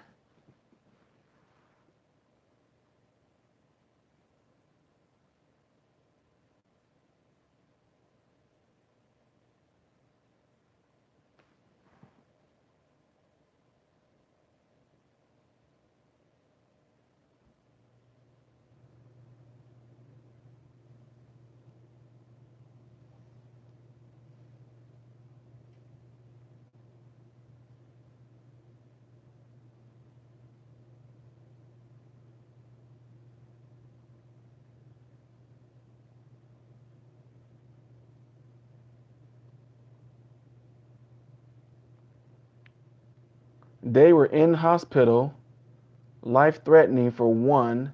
The other blew the top of their head off. Mary, sis, I'm so confused right now.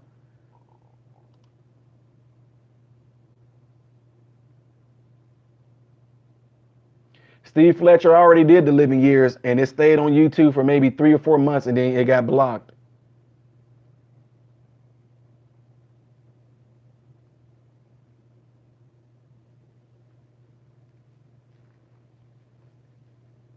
No, I don't think nobody got offended. I mean, Raha, I don't think nobody got offended. I'm just saying,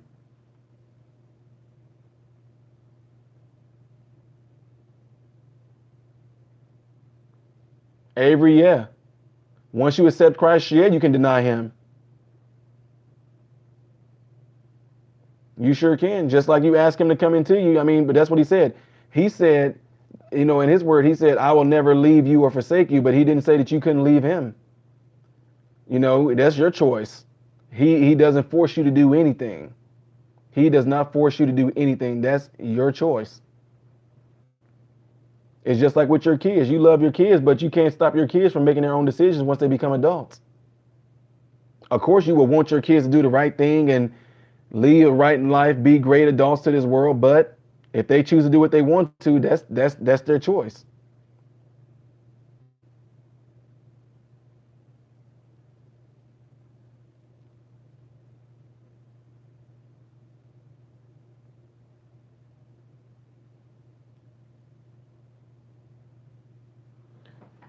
Man, Mary, I'm serious. I'm not, sis. I'm trying to piece everything you're saying together. I can't make of I can't really put together what you're really getting at.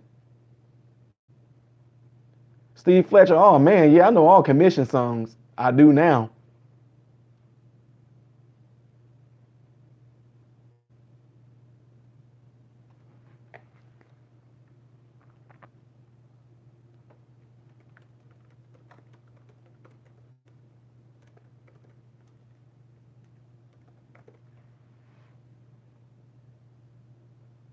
Steve Fletcher, have you heard the one that I posted on there, the times and seasons?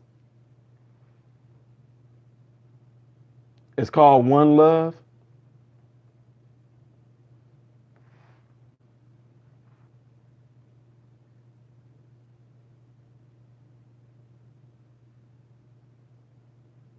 Joker, yeah.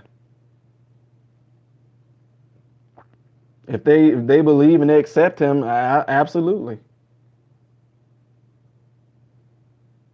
Steve Fletcher, let me see if I can get you the let me see if I can get you the link, Steve.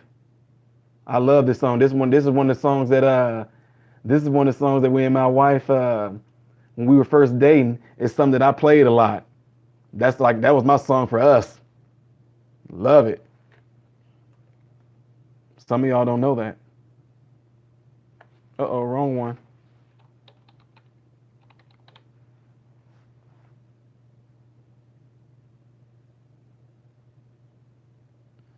One level.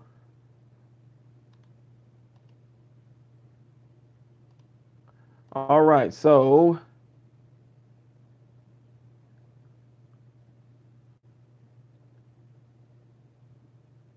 no, Mary, absolutely not. That does not make sense. All right, let me see.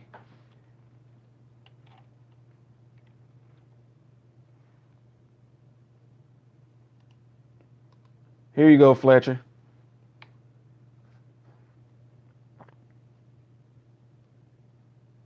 Mary, if they did that, that's not, like I said again, Mary, that's not real repentance. That's not real forgiveness because there was no change of the heart.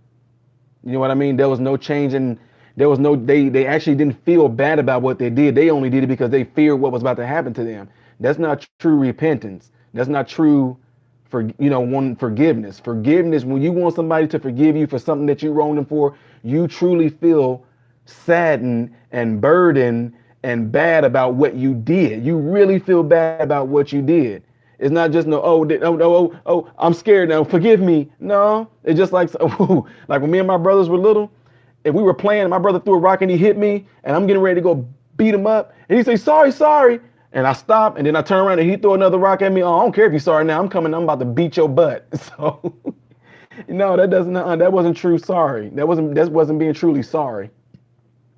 He hit me with the rock, and all because he knew I was about to come and beat him up. He starts, sorry, sorry, I'm for real. I'm sorry. I'm sorry. And I'm like, okay. And then I turn around and he throw another rock and hit me. Now I'm about to beat you up. So he didn't mean it.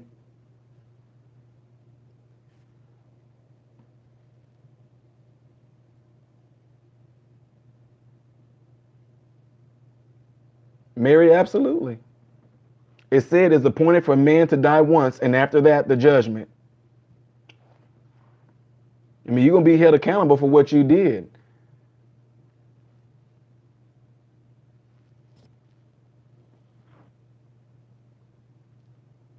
Avery, absolutely, yes. Yes, somebody can be saved and unsaved. Absolutely. It's their choice. Like I said, it's been like that throughout time. God was with David. David knew that he was not supposed to do that with Bathsheba. He knew that. He knew that he was not supposed to do that with Bathsheba. But David chose to do it anyway. He knew the Ten Commandments. David knew it. He knew that he was not supposed to do that, but he still chose to sleep with Bathsheba and then put the woman's husband on the front line to be killed. David did that. You know what I'm saying?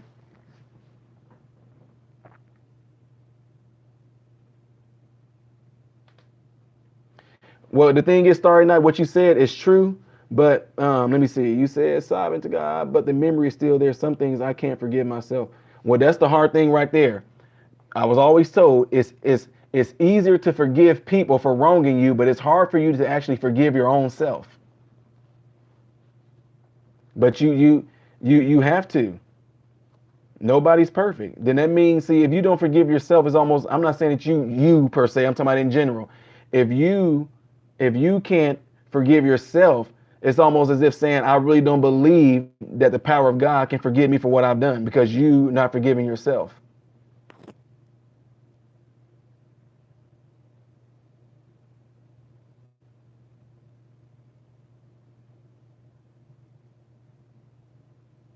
Yep, JT, absolutely. But that's my point. And JT, you notice that in there, David turned away from it because his son got taken. Mary Bishop, absolutely, ma'am.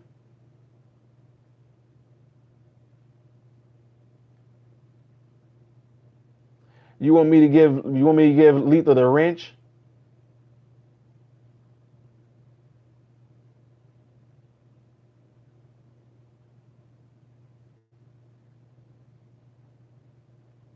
Well, see, the thing is too, sis. Um, so sinning revokes salvation? No, not necessarily. Not necessarily, because it says in the Bible that all have sinned and fallen short of the glory. So living a life for Christ, Mary, you're going to be finding yourself constantly, possibly repenting and asking for forgiveness, because nobody is perfect. I mean, I was when I got a hold of God, I still had things I needed to work on. I had a bad mouth. I had a bad temper. I could snap off at a dime. I mean, I was terrible. I was absolutely terrible. Y'all have no idea. I was terrible to people in church and all. When I was first getting in church, I didn't care who who the person in church was. I will cuss you out in a minute. You look at me the wrong way, I will cuss you out. You know, here I am coming off the streets, going into the church. I don't have the best clothes. I don't look the best. And these people giving me looks like, I'm like, what the F you looking at? I mean, I was, I'm telling you. So a lot of things change is like this. I knew that one day I wanted to be married. I wanted a beautiful wife. I wanted her to be, I'm just telling y'all straight up. So don't hate me for this. I wanted my wife to either be white, mixed, Mexican, light skinned, but I was just not attracted to dark. Any girl that's my complexion or darker, I was not attracted to him. I wanted her to be full figured. I wanted her to have full lips, pretty. I prayed for that. And I wrote it down in a journal when I was 16 years old. That's the type of woman that I wanted, right? But then God told me, so do you think it's fair for me to give you this sweet, beautiful woman, this loving wife, and then you're like you are right now? Do you think it's fair for me to give you this woman when you got a bad temper, when you got a bad attitude, when you got a bad mouth? Do you think it's fair for you to get that woman? But then just think, is if I give you this woman and you're that way, what if you guys have children? Then your children get to see that you have this bad attitude, this bad temper, this bad mouth. They're going to emulate you, Dad. Is that what you're going to want? And no, I don't know. That's not right for me to want that in a woman. And here I am, a total butthead. Why would God want to bless me with a woman like that? So I was just like, well, Lord will help me. And he helped me. And guess what he did? By helping me, he put me in situations that tempted me to. It's been so many times where somebody in church would say something to me, and I would turn around, I would walk, I would go home, and I would beat the living daylights out of a pillow. I mean, I would, ooh. But the more that they kept tempting those areas in me and bothering me, the stronger I became. And then it just became like, oh, that's nothing. That's why I say even now the stuff that I deal with, and you guys like, man, that's crazy how somebody can just say stuff to you and you just brush it off, because that's how strong God has made me. If I'm praying for patience, things are going to happen to me to test my patience. If I'm praying for, Lord, teach me to have a great temper, there's going to be things that's going to test my temper. You know, that's what I'm saying. And that's what happened. Stuff just kept coming my way, and I failed sometimes. Oh man, I slipped up and I cussed them out. I would be so mad at myself, and the Lord would be like, "No, that's fine, that's fine. There's still tomorrow." But I wanted to condemn myself, and the devil was like, "See there, look at you. You can't live for God. Look at that. You just cussed that woman out. You just cussed your basketball teammate out. You just cussed your teammate out. You just cussed your track teammate out. Look at you up here with your bad attitude. You ain't saved. You never gonna get saved." Then God's Holy Spirit be like, "Nope. There's always tomorrow. Beat it tomorrow when it comes. Beat it the day after that when it comes."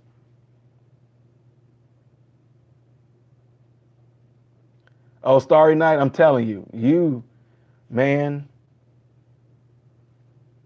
Oh, I'm sorry, Avery, if I did.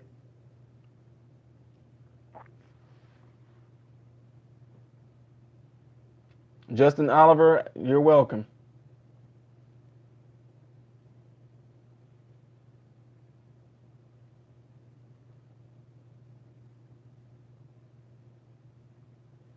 Melissa Sharma, oh yeah, I know. I can't even imagine.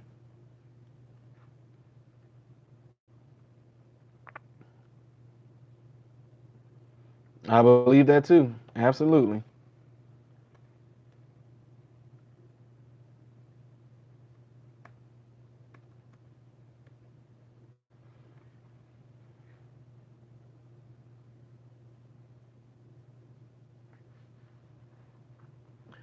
There's something infectious about your voice. I could listen to you for hours on end, regardless if I may agree with you or not. I love hearing your stories. Oh, appreciate that.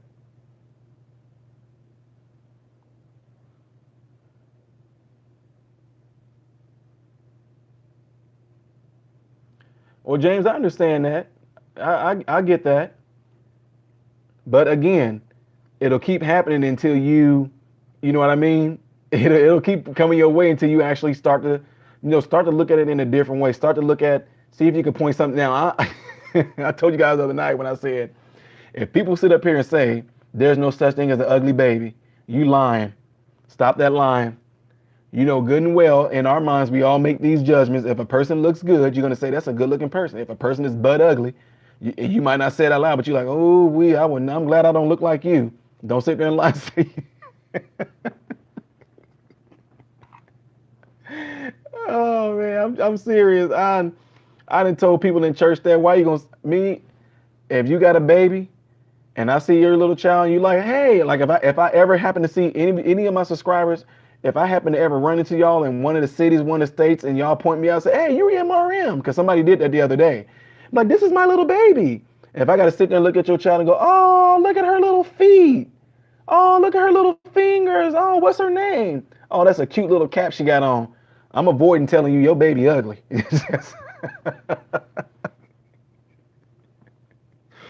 Oh man.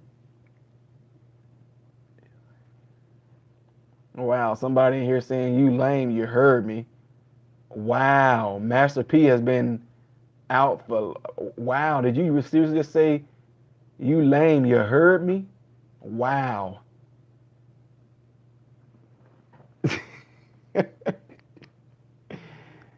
Say hi to Master P. I was a mind bender. I don't even know what a podcast is.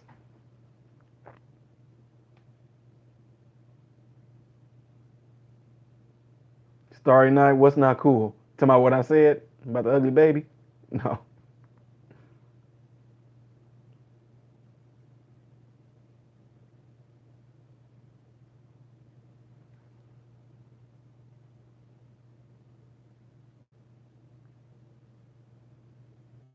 Steve Fletcher, your above post said good night, Kane. Unless you're talking about something else.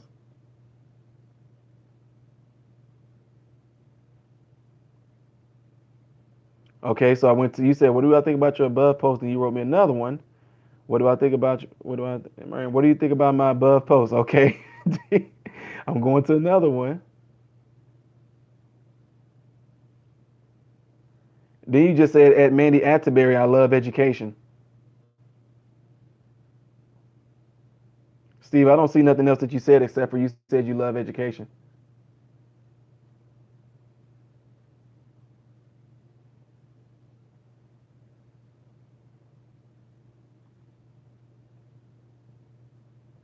Wow, this is fake. PewDiePie is not in my chat right now.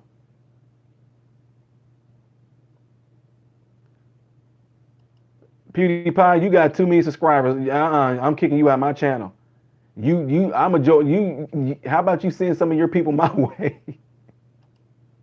Bye, PewDiePie. You probably the fake one anyway.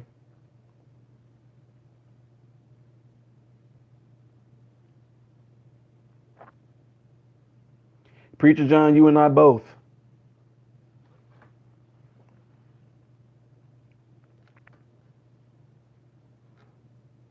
Well, I think that's all I'm gonna have time for. I did see your question in there, Fletcher, but it might be something I'll try to address tomorrow. And Steve Fletcher, that's absolutely.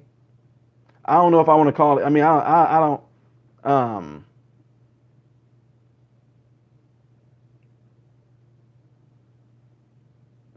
hey, Joker, when they say beauty is in the eye of the beholder, that is true. Because I've seen ugly people get. I'm just saying. I've seen ugly people get wives and girlfriends and boyfriends. I'm just saying. There's always somebody from somebody. Why you got me talking about that? No, I do believe in self-fulfilling. I don't know if I want to call it. Who is it? Okay.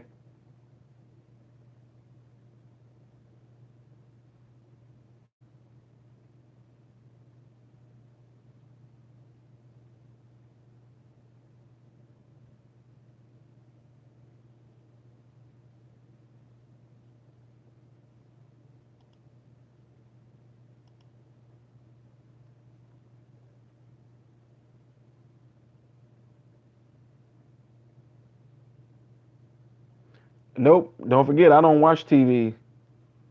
Not like that, like cable or nothing. So I don't know.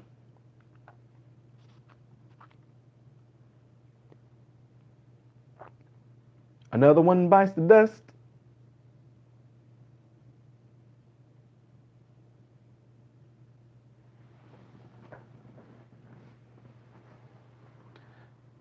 LWD is your chat police. Oh no, she's beyond police, man. She's ranked higher than police. That's a she's ranked way higher than the police. Oh, Lacey, it was one of the quiet ones. That was a small one, so we didn't have to send no nuke. We for that one right there, all we needed was we just needed a little bit of TNT. That was all.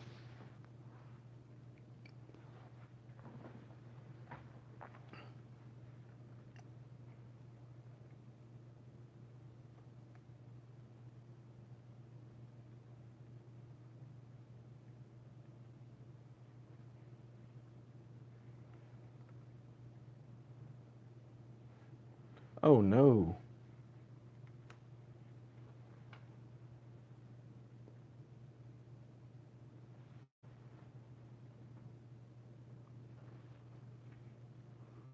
But I hope nobody would actually come and ask me that.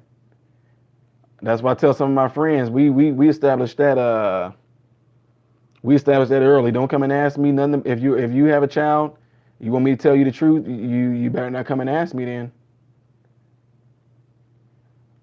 Like, isn't my baby so cute? Let me see.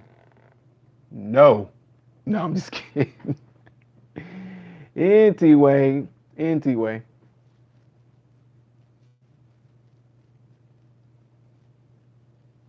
Or you try to make them feel better, be like, man, bro, I mean, all babies are ugly when they come out. All babies are ugly. I'm just saying, the baby haven't even fully filled out yet. You know what I mean? Your baby hasn't even grew to look like anything yet. So all babies are ugly. I try to make them feel good in some way. But all right, Roy, why am I? We'll keep the prayers for you, sir. Sorry to hear that.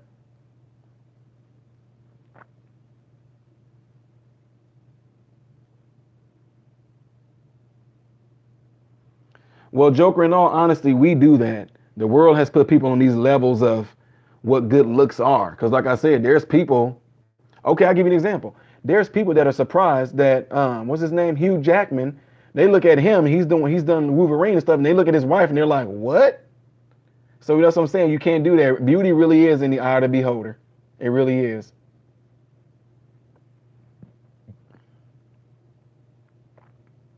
I loved on that movie Liar Liar, when that little boy said that to his dad. He said it to Jim Carrey. He said, I thought you said that beauty is in the eye of the beholder. He's like, oh, that's what ugly people say. It's like, that's messed up.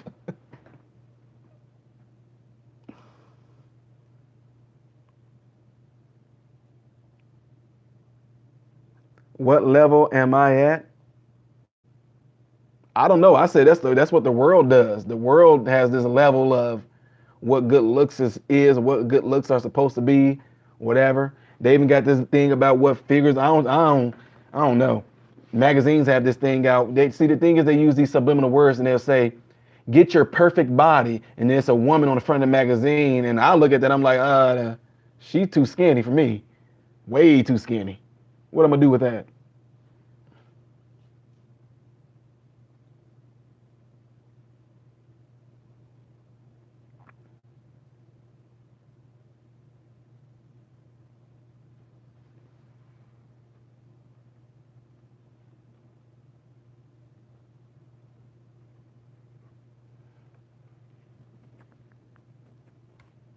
Well, Starry Night is.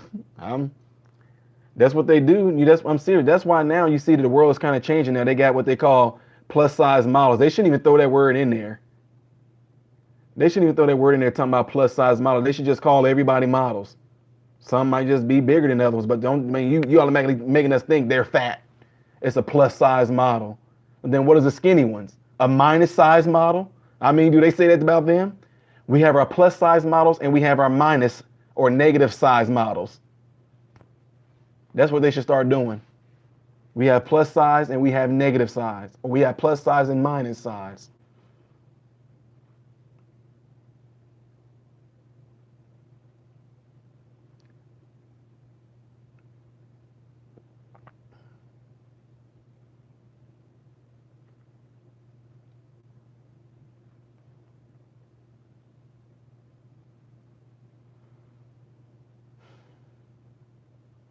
The Lisa Waits is getting close to that time. For me, it is. Barbie just came out with a plus size doll because my wife. Can you guys still hear me?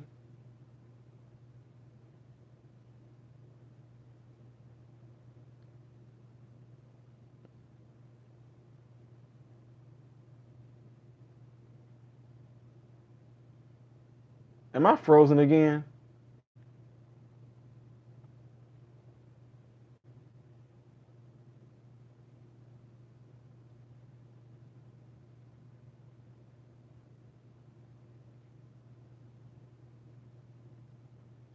Okay, I phased for a second.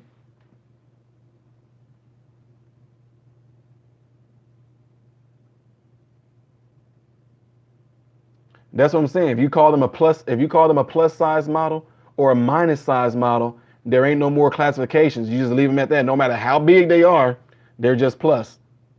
So it's like, where do you draw the line that where it start to become a minus? Oh, when you weigh 100 pounds, yeah, you're definitely a minus. Let me.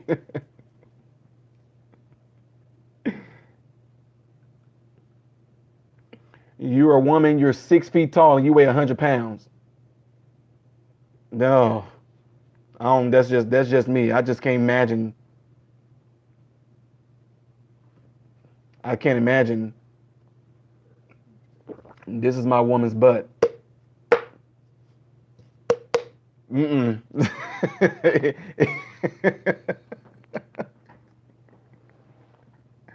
Oh man.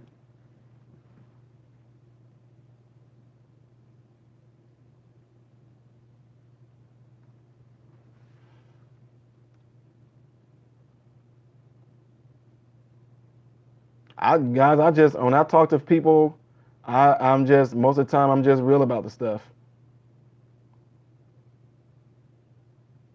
I can't sit there and touch on nothing that's hard. I mean, just touching bones, no muscles or nothing. I just can't. Mm-mm.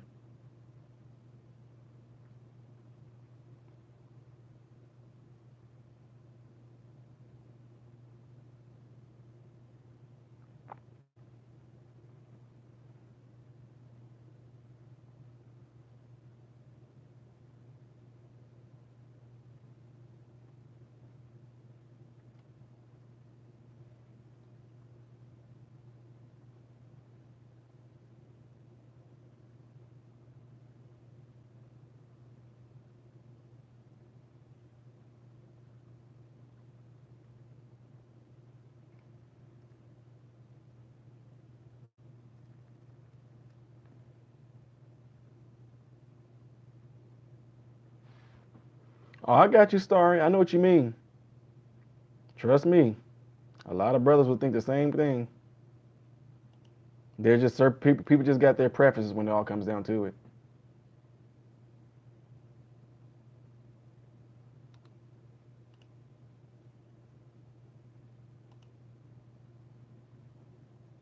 Holy smokes. Starry, you really do have some crazy blue eyes too. Wow. That's crazy.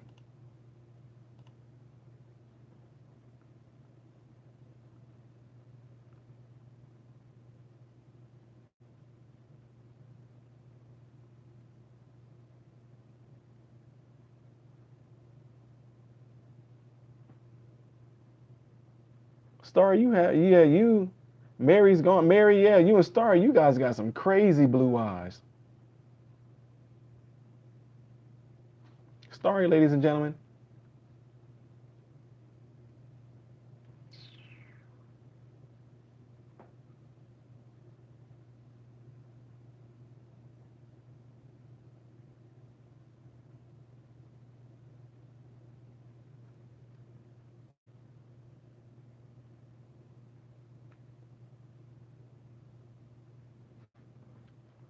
Yeah, crazy blue eyes, don't she?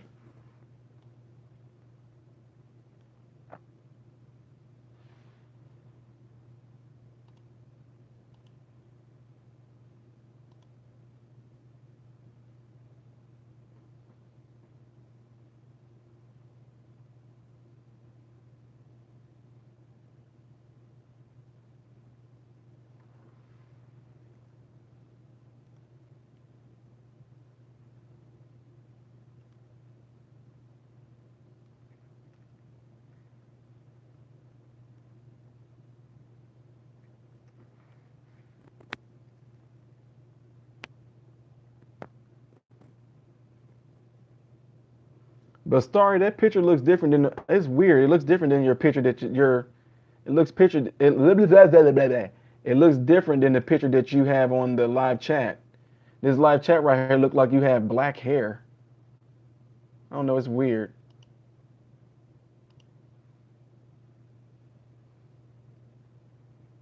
Yeah, your picture on your face. I mean, your picture on your YouTube thing is different than your picture in here. No, I've never watched no pro wrestling. I mean, not intentionally.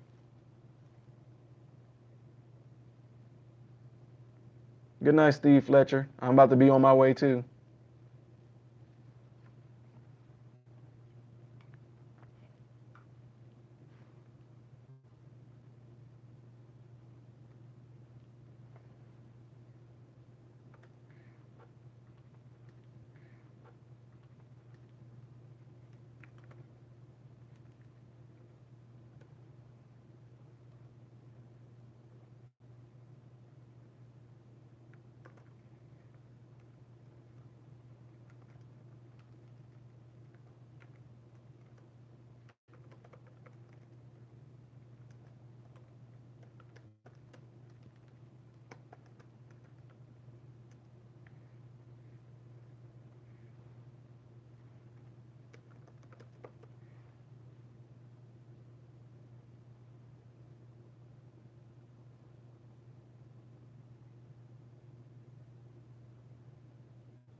No, absolutely, man. I know, Joker. I absolutely know what you're saying.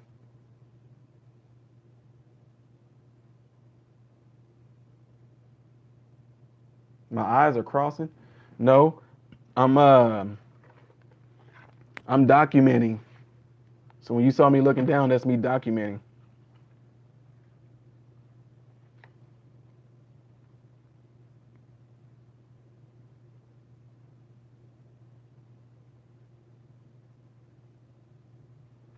Starry, go right ahead. I don't know how you can do that, but go right ahead.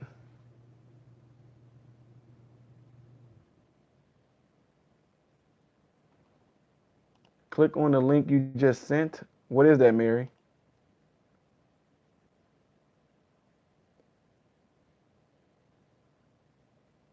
Mary?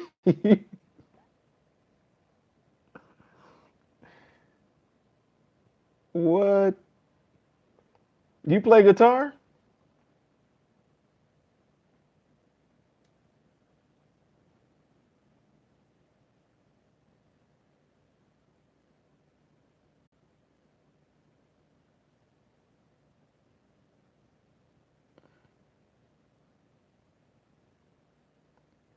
Mary Atterbury, that's you. That's cool if you play the guitar.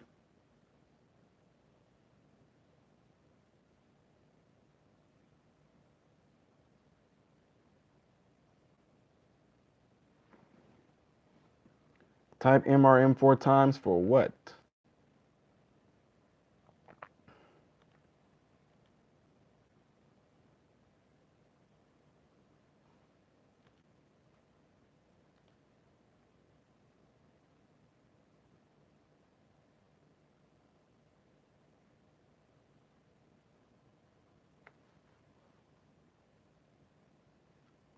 That's pretty cool. I was going to say, I know you rocked out with the guitar too.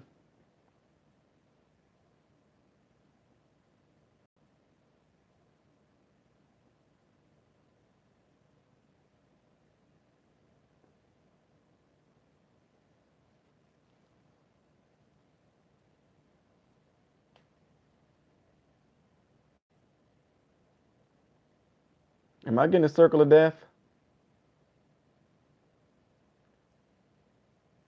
I know I keep on calling Mandy Atterbury Mary. I'm so sorry. That's Mandy Atterbury. Oh my gosh. The M's are just throwing me off.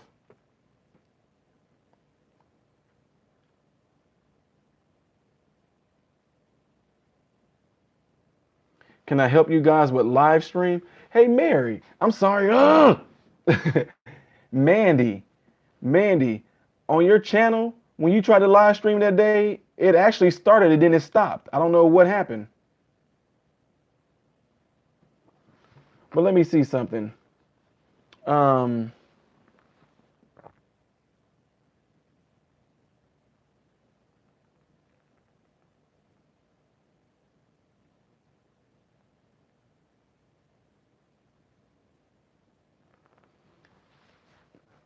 if you guys have the, let me see something. I'm gonna see if I can show you what my other phone.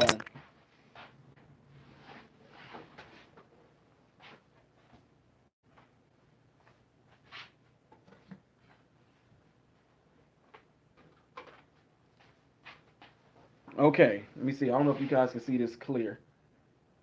No, you can't see that good, but I'll try from a different angle.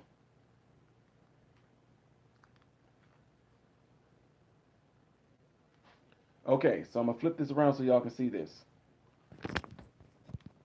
All right, Fletcher and Mandy Atterbury, I'm gonna show you guys something here on the phone, okay? All right. Are you guys still here? Because my live chat is getting a circle of death right now. This is what it did to me the other night when I told you. Are you guys, can y'all still hear me? Hello, hello, hello. Can you guys hear me? Are you guys stuck on Mandy's picture? This is what I'm getting right now.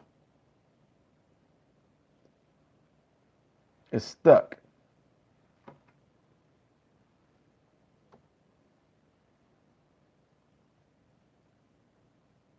Okay. That's better. All right, now Mandy Atterbury, and Fletcher. Okay, can y'all see this?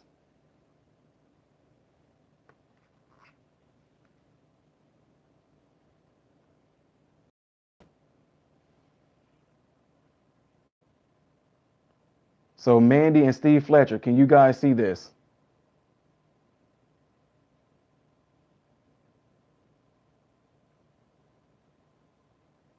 You guys aren't saying anything.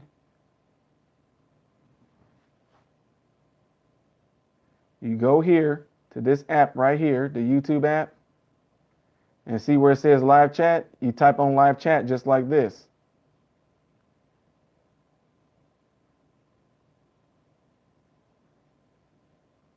See up here? That little camera.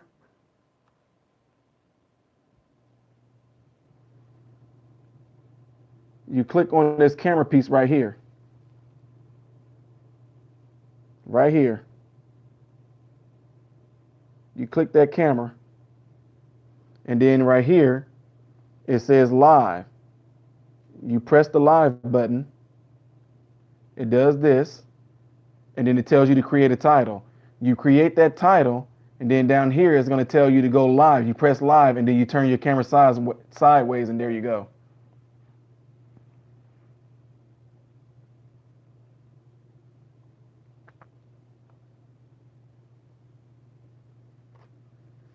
So I don't know if you got that, but I hope you did.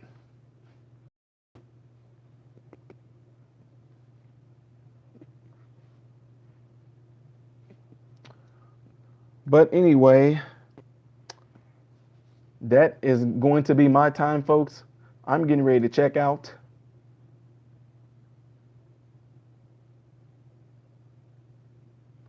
Patience notes, Susan.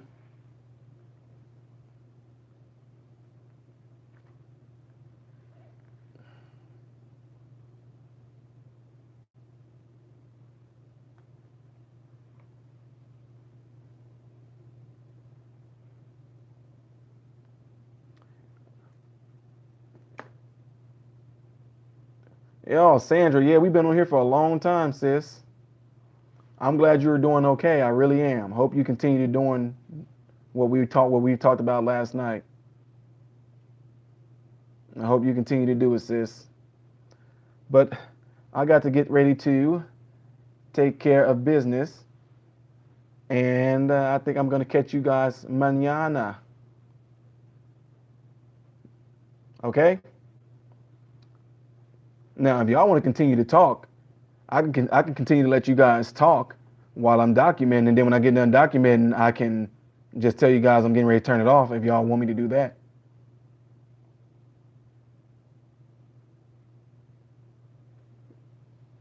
Did you guys hear me? If you guys want me to continue to let you guys talk while I do my documentation, y'all can still continue to talk if you want to.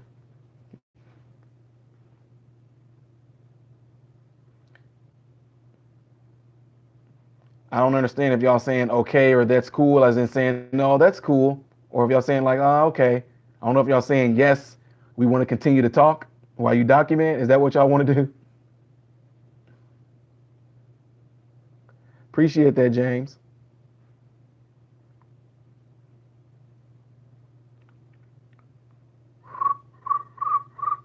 It seems like majority of the people are checking out.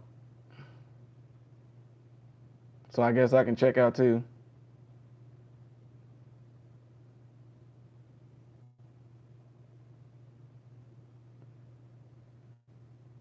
Okay, I'm confused. Susan, you said no. Somebody said yes. Other people are saying goodbye. I just need y'all to I'm confused. Well, I'll tell you what I'm gonna do. I'm gonna just let y'all continue to. I'm just getting ready. I'm getting ready to go. I'm getting ready to go, guys. I'm about to talk to you guys tomorrow.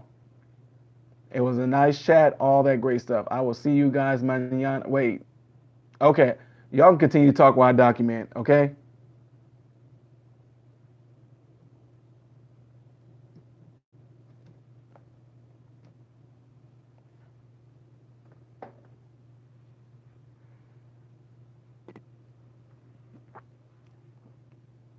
Well, go ahead and continue.